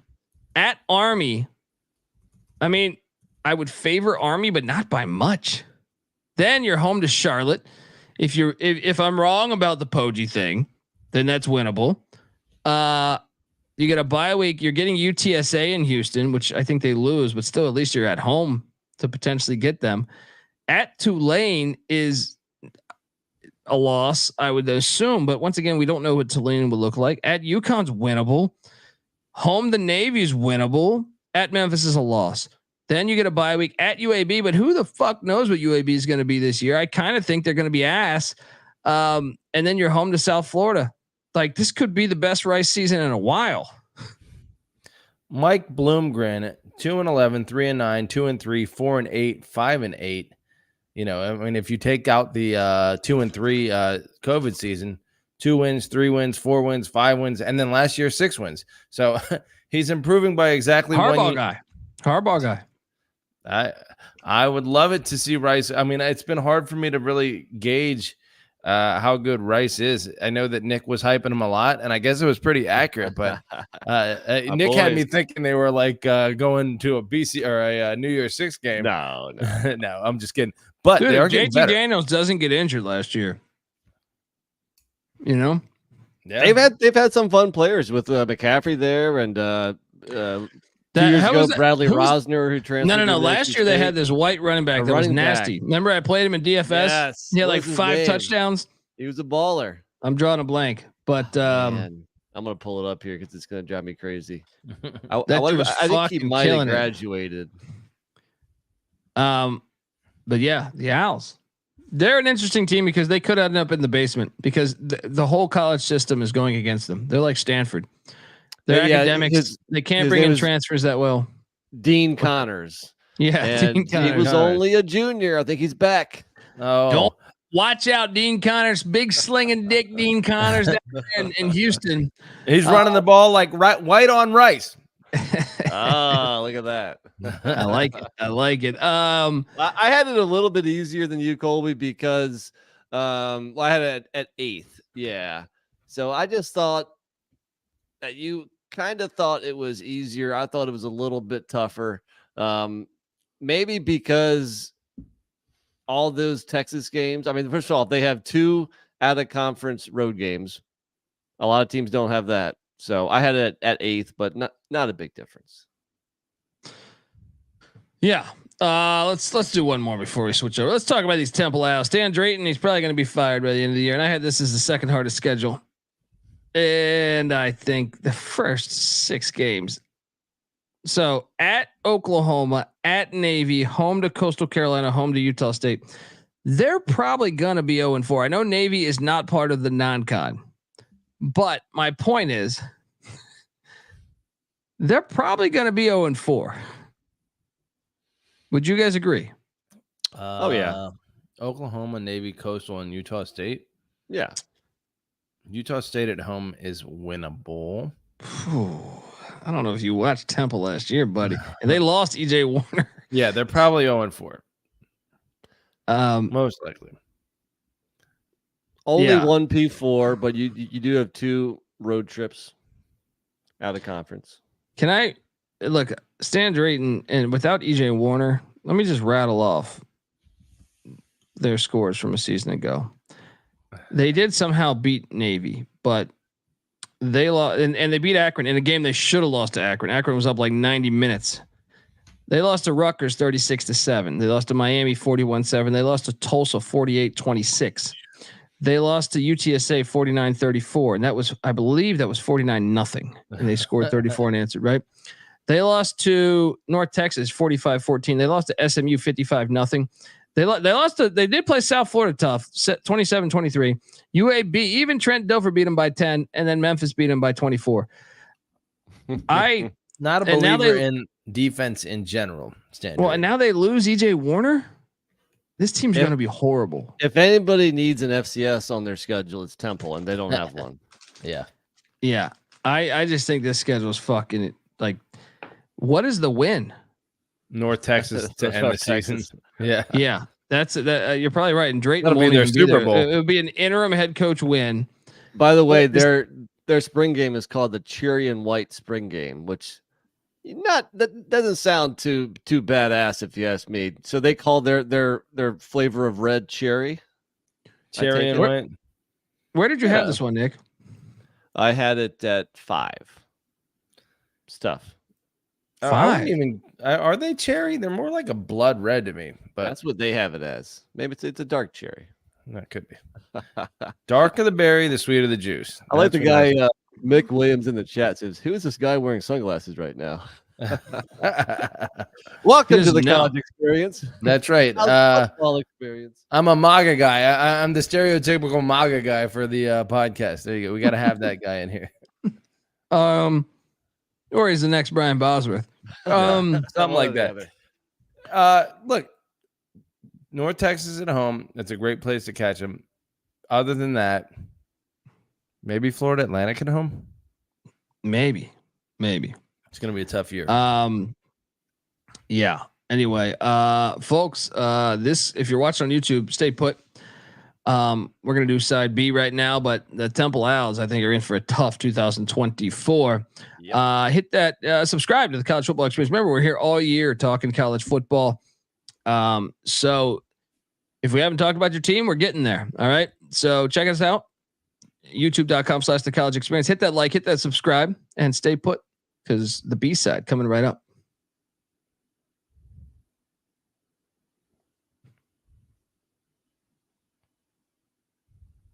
All right, we are back on the College Football Experience AAC 2024 schedule release episode. And now we jump on over to the Tulane Green Wave. Look at that old logo they had. They need to go back to that. I mean, how great is that old logo? YouTube.com/the College Experience. Hit that like, hit that subscribe button. How great is that old logo, Nick? Hey, what is that? Something on is that like a surfboard with like a rope and I like it. Just put that on a fucking helmet. That thing's fire. The only thing it's missing is the blue, though, because I do like the blue and green colors. It's True. very, very True. unique. They can't do a bad uniform, in my opinion. Oh, they have some fire unis. Agreed. Yeah, they can't do a bad uniform. So John Summerall comes in from Troy. I like the hire. Question is, how fast can you get it started? I had it as the 6th hardest schedule in the conference, and I think a lot of it is because of the non-con. Ooh. You take on a SELA team that's a decent FCS. They make the playoffs a lot of times. Then you are home to Kansas State, and then at Oklahoma, and then back to back away. Like, look, Louisiana still, from a recruiting standpoint, is the number one recruited rated team in the Sun Belt. So where you get Louisiana, I think Tulane's way better than Louisiana, but where you get them is a bit vulnerable. After 2 Power 5s and a trip to Norman, you got to go to Lafayette and take on the Raging Cajuns. I think it's they want to take you down. Exactly. I love that game on the schedule. And I mean, I actually think if for your first month of coaching, there's a decent shot you're 1-3. That's why I'm surprised you don't have it ranked a little bit higher than 6. This is a very tough schedule. Out of conference, it's either the toughest or the second toughest out of conference schedule. Look, you have Oklahoma and Kansas State. Yes. And then throw another road trip at Louisiana. I mean, that's extremely tough out of conference schedule. Do we think Desarmo is going to get Louisiana pointed in the right direction? I don't, but they're still talented, and it's a rivalry game.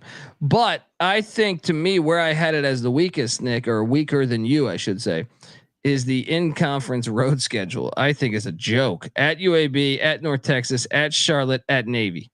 Sure. Have to agree with that. Although we already pointed out that at Navy in mid-November, probably not great for the boys in New Orleans. Raphael's asking, can you reach me on Twitter at the Colby D or colby.dant@sgpn.io? Yeah, I mean, that was my logic. Is there's no UTSA on the schedule. They get South Florida in New Orleans. They get Memphis in New Orleans.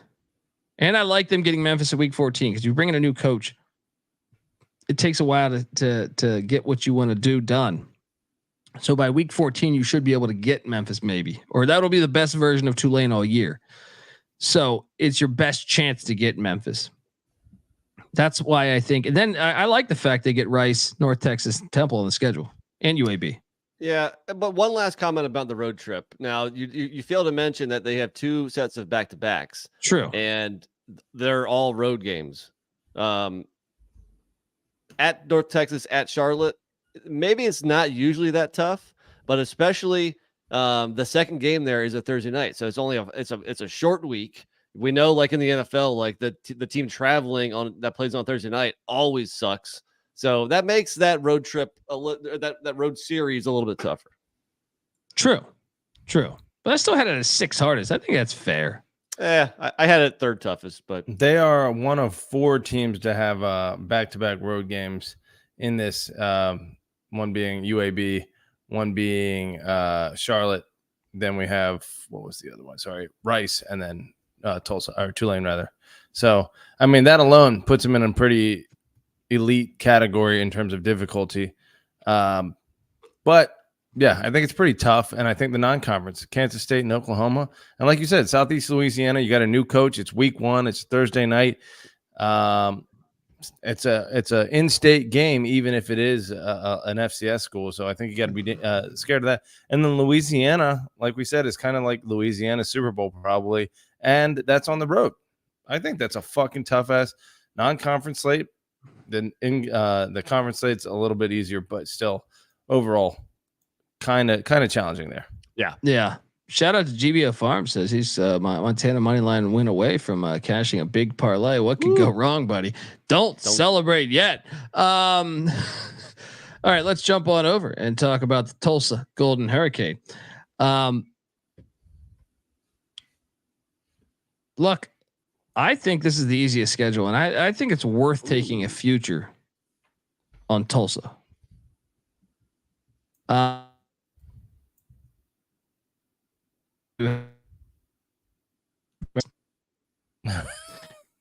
State. I'm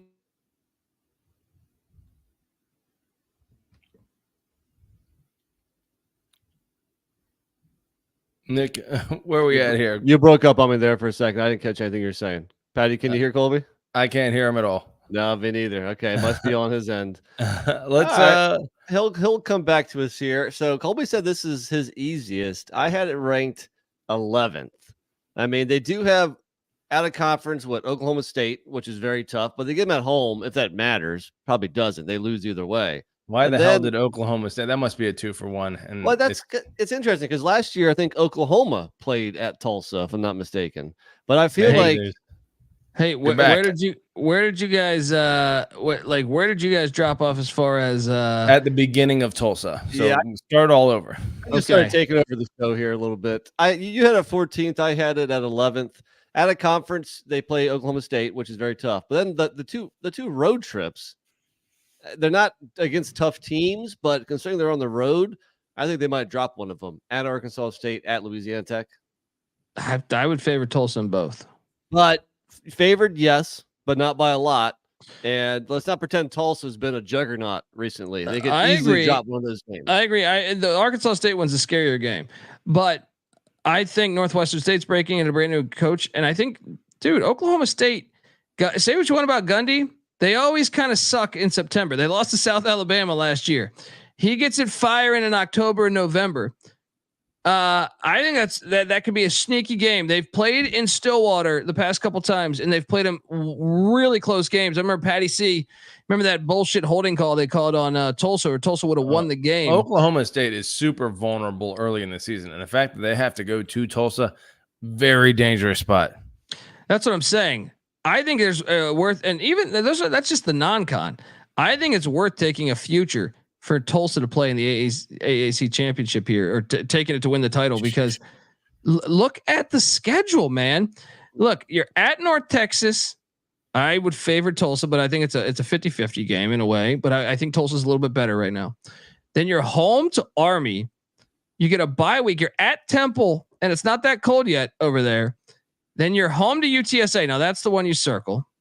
But after that, you're at UAB, which I think they're better than UAB right now. You get a bye week. You're home on a Thursday night to ECU.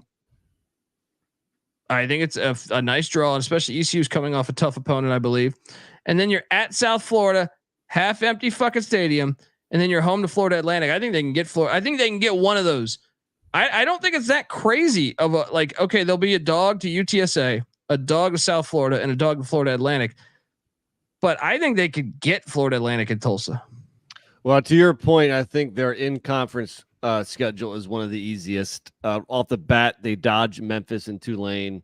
So even though I thought maybe the out-of-conference was a little bit harder than what you were giving them credit for, again, that Oklahoma State game, that's going to be filled with mostly Oklahoma State fans, in Tulsa, just like last year when all the Sooner fans went up there.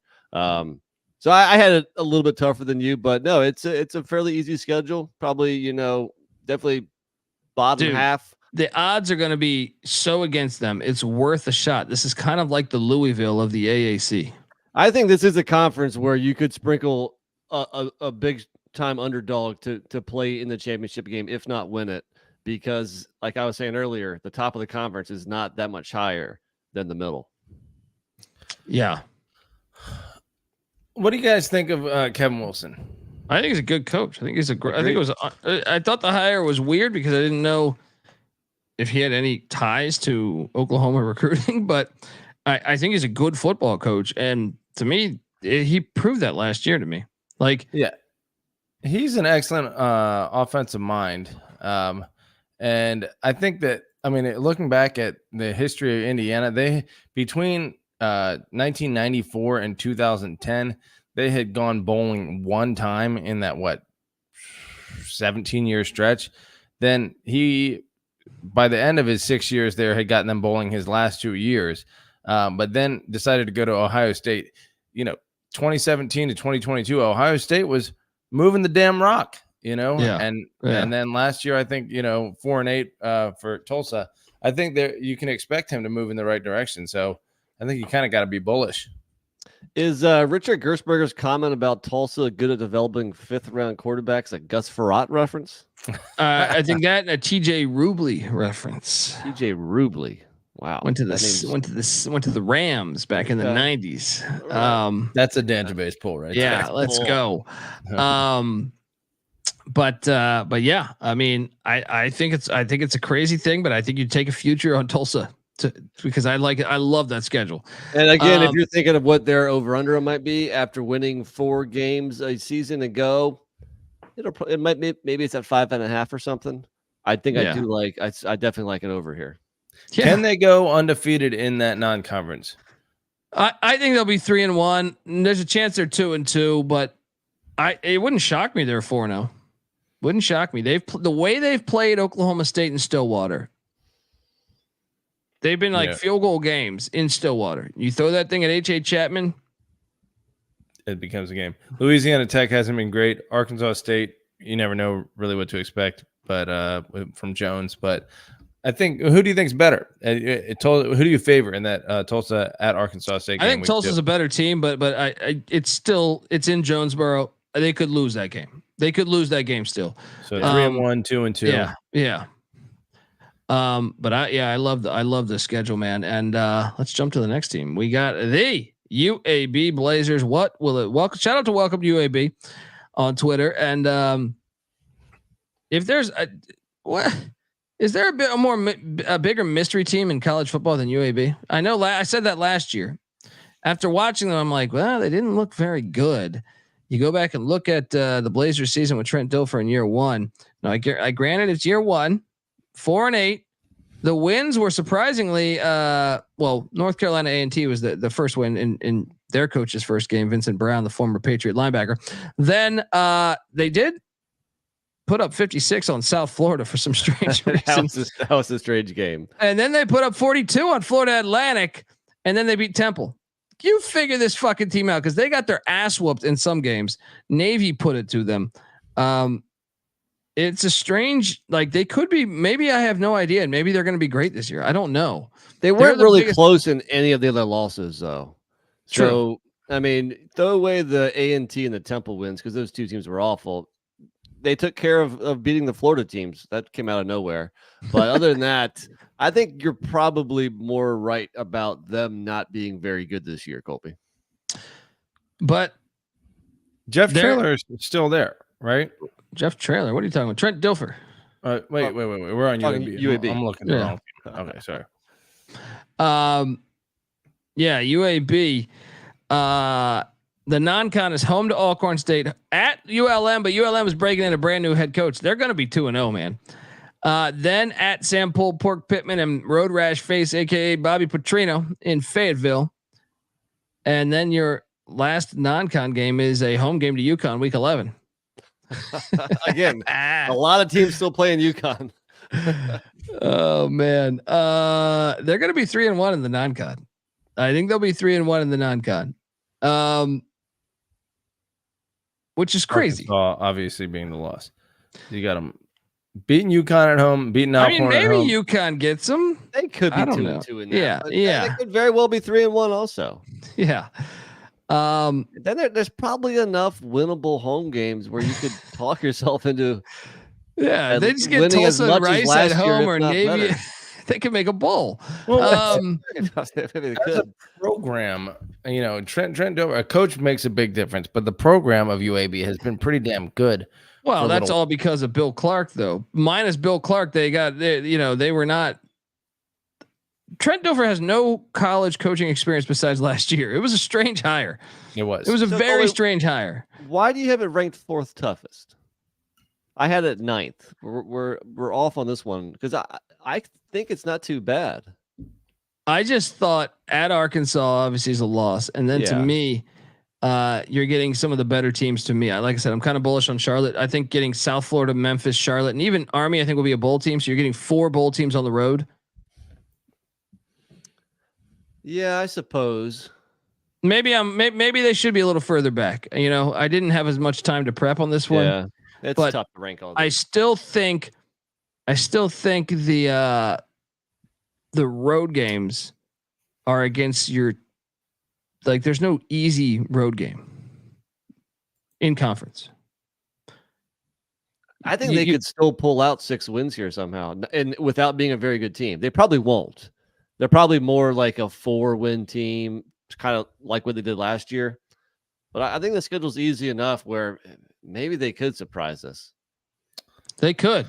Watch this one. Maybe we take a future on UAB. I wouldn't go that far. How did UAB finish the season last year? Hold on. I gotta see how it. I mean, they were 2-2 in their last 4. If that means anything. I mean, for a 4-8 team, yeah, that does mean something. And they were very close to knocking off North Texas. That was the one loss where it was close. Imagine if they finished 3-1. We would all be on Trent Dilfer's jock right now. That's true. I don't know. This is, to me, I still say it's the same as year 1. Complete wild card team. No idea what to fucking expect. Yeah, I agree with you. I suppose. I expect a slight improvement, I would think. Dude, especially from like not like a first year head coach, a first year coach, period. You probably have a lot more shit figured out. Like, you're probably trying to figure out, like, you know, I don't know. Like, I didn't see this earlier. Did you guys know? Sorry to cut you off, Patty. Basic administrative shit. But anyway, go ahead. Did you know Jalen Kitna is joining UAB? I did see that. He all charges dropped. All right, all charges dropped. Going out and getting the porn king. John Kitna's son, if you didn't, former Seattle Seahawk and Central Washington quarterback. Is there a connection there between Dilfer and John Kitna that, you know, maybe I think Dilfer was a backup in Seattle, wasn't he? He was, right? You might be right. Well, the fact that, I mean, all charges, is it really true that all charges are dropped? Yeah, everything got and dropped. That fucking sucks for that dude. I mean, who knows what really happened there, but still, that's like a stain you're not really ever going to get off. But I'm glad if he didn't do it, good to see a guy get a second chance. Yeah, there you go. I mean, it should still be his first chance if he didn't do it. Folks, I want to tell you that the college football experience is brought to you by Cut. Cut is a peer-to-peer social betting platform that's U.S. based and available in 40 different states. P2P social betting is a new and better way to bet. Bet directly against your friends or other users on sports, politics, pop, verifiable outcomes. Plus, they got a ton of fun social features that give it a feel of a betting social network, so to speak. And Cut offers lower VIG and fully customizable odds. You can create your own bets. And Cut handles the payment side of things, so you never have to chase old Billy Ray down in the streets with that lead pipe. So what are you doing, folks? Download Cut today in the App Store or over at cut.com. That's KUTT.com. Use that promo code SGPN for a 10% deposit bonus. We're also brought to you by Underdog Fantasy. Underdog Fantasy is the easiest place to play fantasy sports. It's also the fastest growing fantasy app in the industry. Pick whether your favorite players will have a higher or lower stat total in this week's game for a chance to win big. You can win 100 times the amount of money you enter in a single night. Pick between 2 and 5 players to build the pick'em entry. The more players you pick, the higher the odds go. So sign up today with the promo code SGPN. To get your first deposit doubled up to $100 as well as an instant pickup special. Visit underdogfantasy.com or find them in the App Store. And don't forget to register with the promo code SGPN to get your first deposit doubled up to $100 as well as an instant pickup special. All right, we are back talking AAC action. USF, Alex Galesh, Patty C was spot on with the Bulls being an exciting team last year. Now, he was not. We'll see if it will be spot on with them winning 3 out of the next 5. He said something like that to that extent. A 10-win team, 3 years in a row or something, right? Yeah, 10-win team 3 times in 6 years. Okay. Now the fact if that happens, there's no chance that Alex Galesh is there for the 6 years. So it's a little bit of a never, whatever. But we'll see. I mean, I think I do expect improvement. I think year 3 is when they'll have their first 10-win season under Galesh. The problem here is they need to get on that stadium campus, that campus stadium, I should say, because their home games aren't that much of an advantage. And then their schedule's fucking insane this year. I had this as the 3rd hardest. Nick, what'd you have this as? Top hardest. Top. Okay. So we were somewhat in cahoots here. So they're home to Bethune-Cookman, at Alabama. Now, granted, that got a little easier after Saban retired. It was a 17-3 game last year. What do you mean? Not really. Their whole team left. Like Dude, 26 it's Alabama, left. and you're going Still, on the you road. Can't tell me it's no. I can easier. tell you it's Alabama. Really? Because pre-Saban, maybe it's easier. Pre-Saban, pre-Saban, like Louisiana Lafayette and Northern Illinois didn't have wins in Tuscaloosa. They did. Sure. Yes, but they weren't coming off of 55 straight #1 recruiting classes. So well, they kind of were slightly with better Bear Bryant. situation. With Bear Bryant and Gene Stallings. They kind of were. No, Mike Price is not the same as Gene. Mike Stallings Price never coached a game for him. He got caught in strip club. Whoever the fuck was it was Shula. It was Mike Shula. Yeah. Okay. Either way, yeah, a slightly different situation that Kalen DeBauer, who, by the way, went to the national championship last year, is stepping into than Nick Saban was. True, but Washington's had national championship runs before. Yeah, it's definitely easier than it was, though. I refuse to believe that it's not easier than it was, but then still, it would have been. It's not easier than the game last year because the torrential downpour and the home field advantage probably were helpful for UAB. It wasn't much of a home field advantage, but yes. It was not, yes. Then they're at Southern Miss right after Bama. That's a great spot for Southern Miss to get them. Then home to this is a fun game. Please, Alex Galesh, please take down Mario Cristobal and the Miami Hurricanes, and then you're at Tulane. Honestly, they could be 1-4 very easily. Dude, that's a brutal 4-game stretch before their first bye. At Bama, at Southern Miss, Miami, at Tulane. I mean, not only are 3 of the 4 games on the road, 2 of the teams are P4, and then Hattiesburg. That's not an easy place to win. That is a brutal stretch. Probably going to be 1-4. Well, and then they come out to bye and they're home to Memphis. I know. This is why it's now the schedule lightens up on the second half some, but I mean, this maybe is why if Trent Dilfer's hitting on all cylinders, you got to watch out for UAB in week 8. Then you get a bye week. Then you're at Del Boca Vista, the old folks home to take on Florida Atlantic. Then you're home to Navy, then at Charlotte, then home to Tulsa, then at Rice. Now I will say the backside is certainly more winnable games, but still, I'm bullish on Charlotte and Tulsa. So I think Rice is gonna give me, especially on the road. That's a tough ass schedule. I will say, Patty C's boy, I think it was his starting quarterback in college fantasy football, Byron Brown. He was a freshman last year. Oh, yeah. By the way, he's a Raleigh, North Carolina native from Raleigh. So he's NC State starting quarterback next year when McCall leaves. You might be right. But very nice first year, under center the whole year. Because I think he's one of the actually played in. I don't know how you. I don't think he started the first game, right? I think he started like the second game, right? He at least came in the game against Western Kentucky. No, he played. He was the only quarterback that got snaps against Western Kentucky. Okay. He started from day one, and maybe the most statistically dominant quarterback, like low key in the country. And what you like to see is that he played better as the year progressed. As a young quarterback, I think, the ceiling, I mean, he has a very high ceiling, and he should be better in year 2.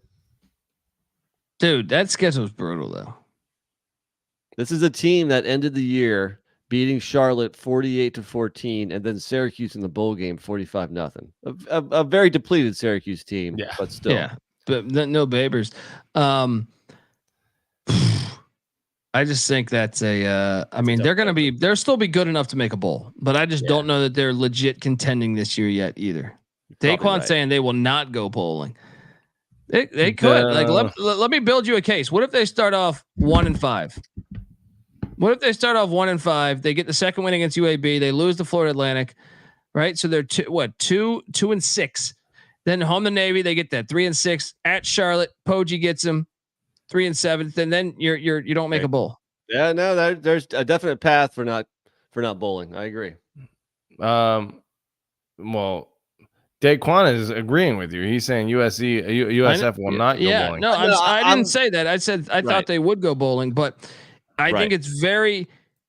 If they just slip a tiny bit, they could end up with the 3 or 4 win season. I agree with Colby. I have them bowling personally, but there's a path where they don't. Yeah, I agree with both of you guys. I think the beginning of the season, like Bethune-Cookman, obviously you have to give that to USF, but the road trip to Hattiesburg, hosting Miami is winnable, but I would assume a loss there. And then the road trip to Tulane with the new coach is winnable. If they can get 2 of those 3 in that 3-game stretch, then bowling I think is very possible. But if they go 1-4 or 1-5 out the gate, could be a pretty tough season. Yeah. Let's jump over and talk about these Roadrunners. Meet Frank Harris, Captain Harris. 35 years later, he's graduated. He's ahead of their officially NIL gone, collective. right? Are we sure? Well, he's not really. gone? He's still with the institution. He's head of their NIL collective. Really? But UTSA, the Roadrunners, and Jeff Traylor are rolling along.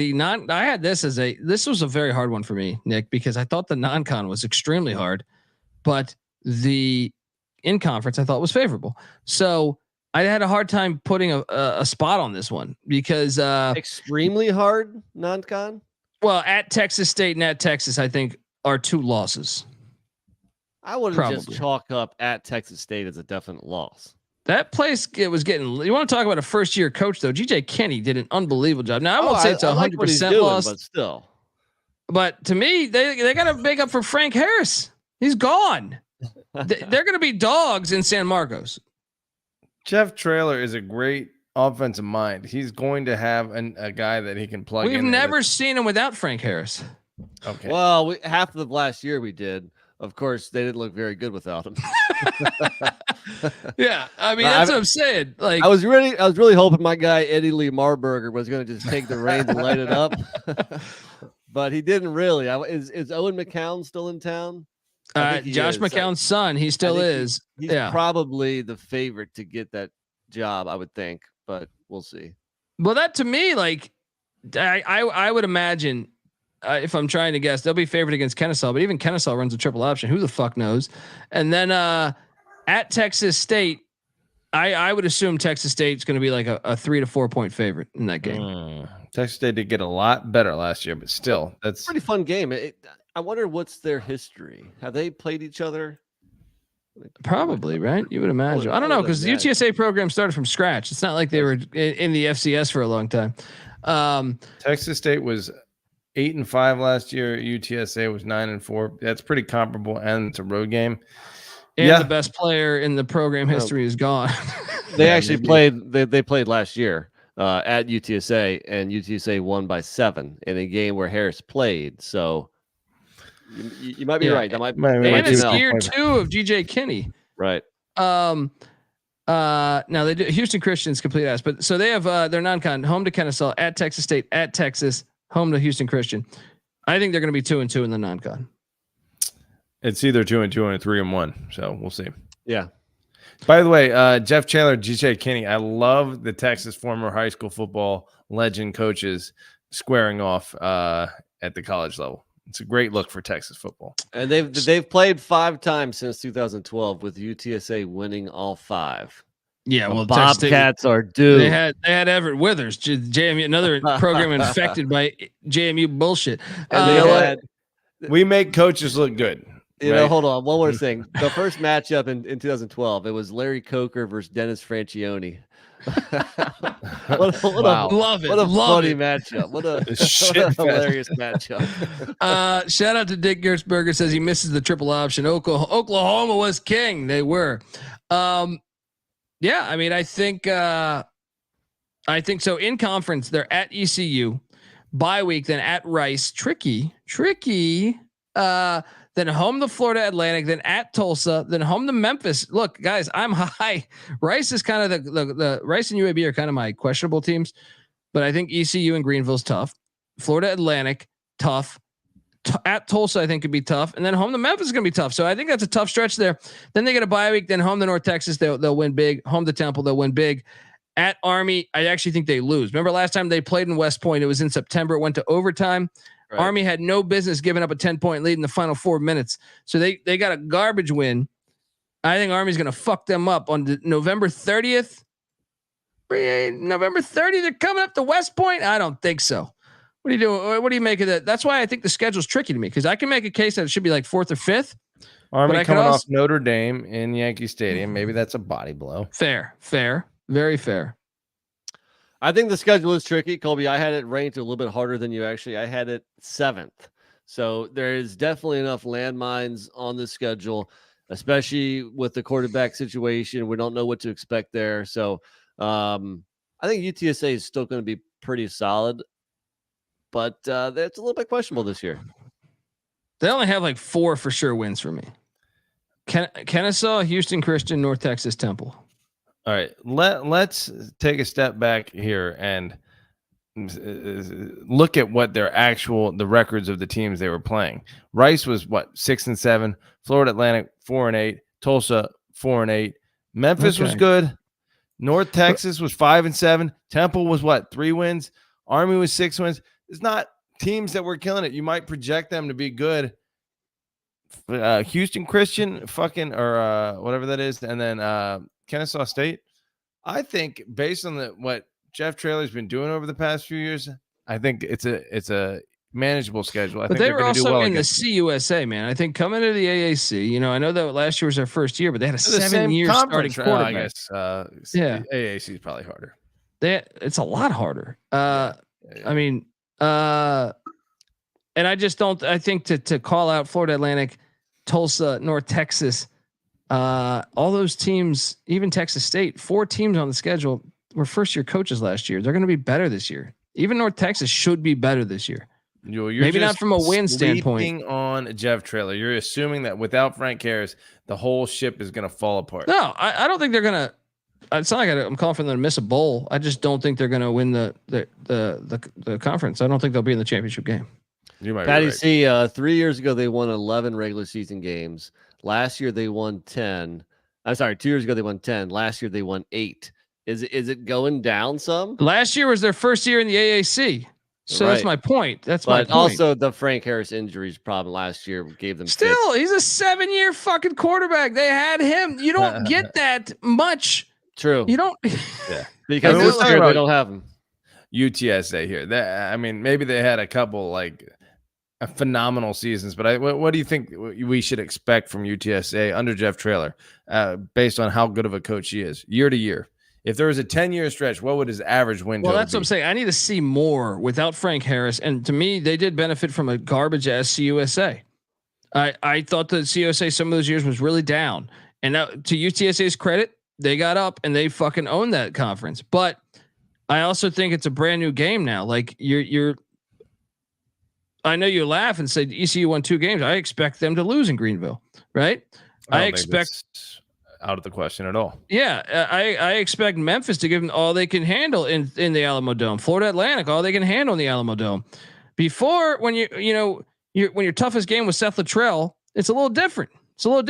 And at Army, as far as I'm concerned, November 30th, I think that's a loss. Okay, so answer the question. What do you expect their average win total to be over the next 5 years? They got to get another QB like that. Or to me, if they get another guy that's a real difference maker, then they can win they can win the AAC. But not only was he successful bringing in a good quarterback, but they had, especially 2 years ago, they had 3 really good receivers, a good running back, a good tight end. I mean, they were loaded other than just the quarterback position. So he's done a good job of bringing. Well, they spent more than all those CUSA teams. Yeah, you know what I mean. Like in the CUSA, in the AAC now, I would expect them to drop to probably 8 wins a year. You would think.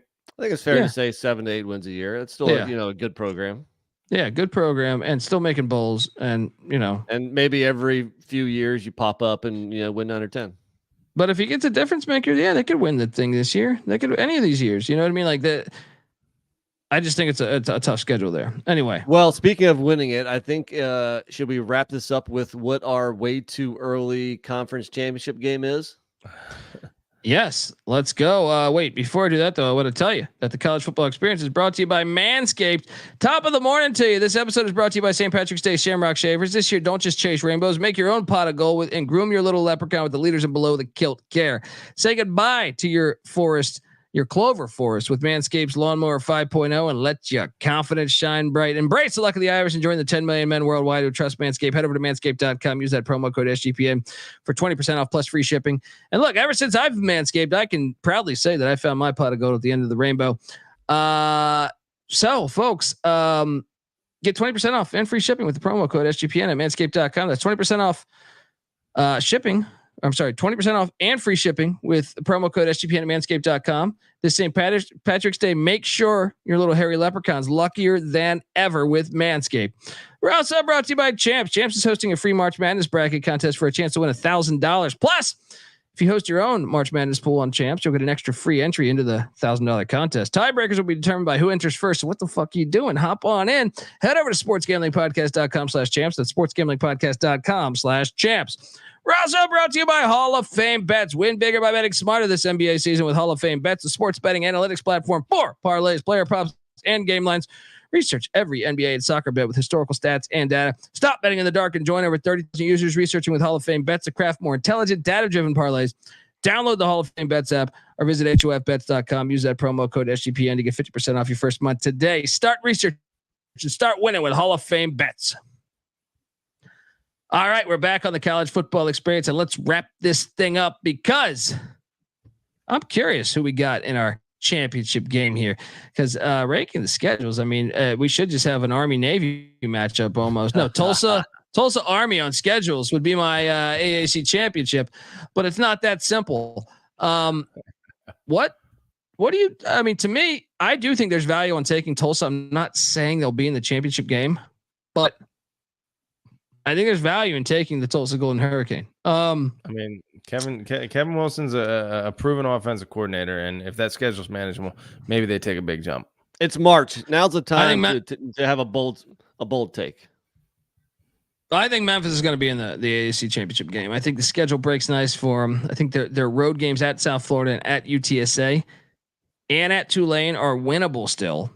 If they just go 2-1, which I think is reasonable. Even if they go 1-2, they still probably get in the game. So I will call for Memphis to be in the AAC championship. And I think that's the easy play. That's going to be the chalk play. I agree with you there. Pat, Tulsa, Memphis. Also? I agree with you. I mean, I have 3 teams in my finals that are in play for that for those 2 spots. Memphis and Tulane are 2 of them. But even though the game is in Thursday in New Orleans, I think I'm still going to lean Memphis to beat Tulane to grab one of those 2 spots.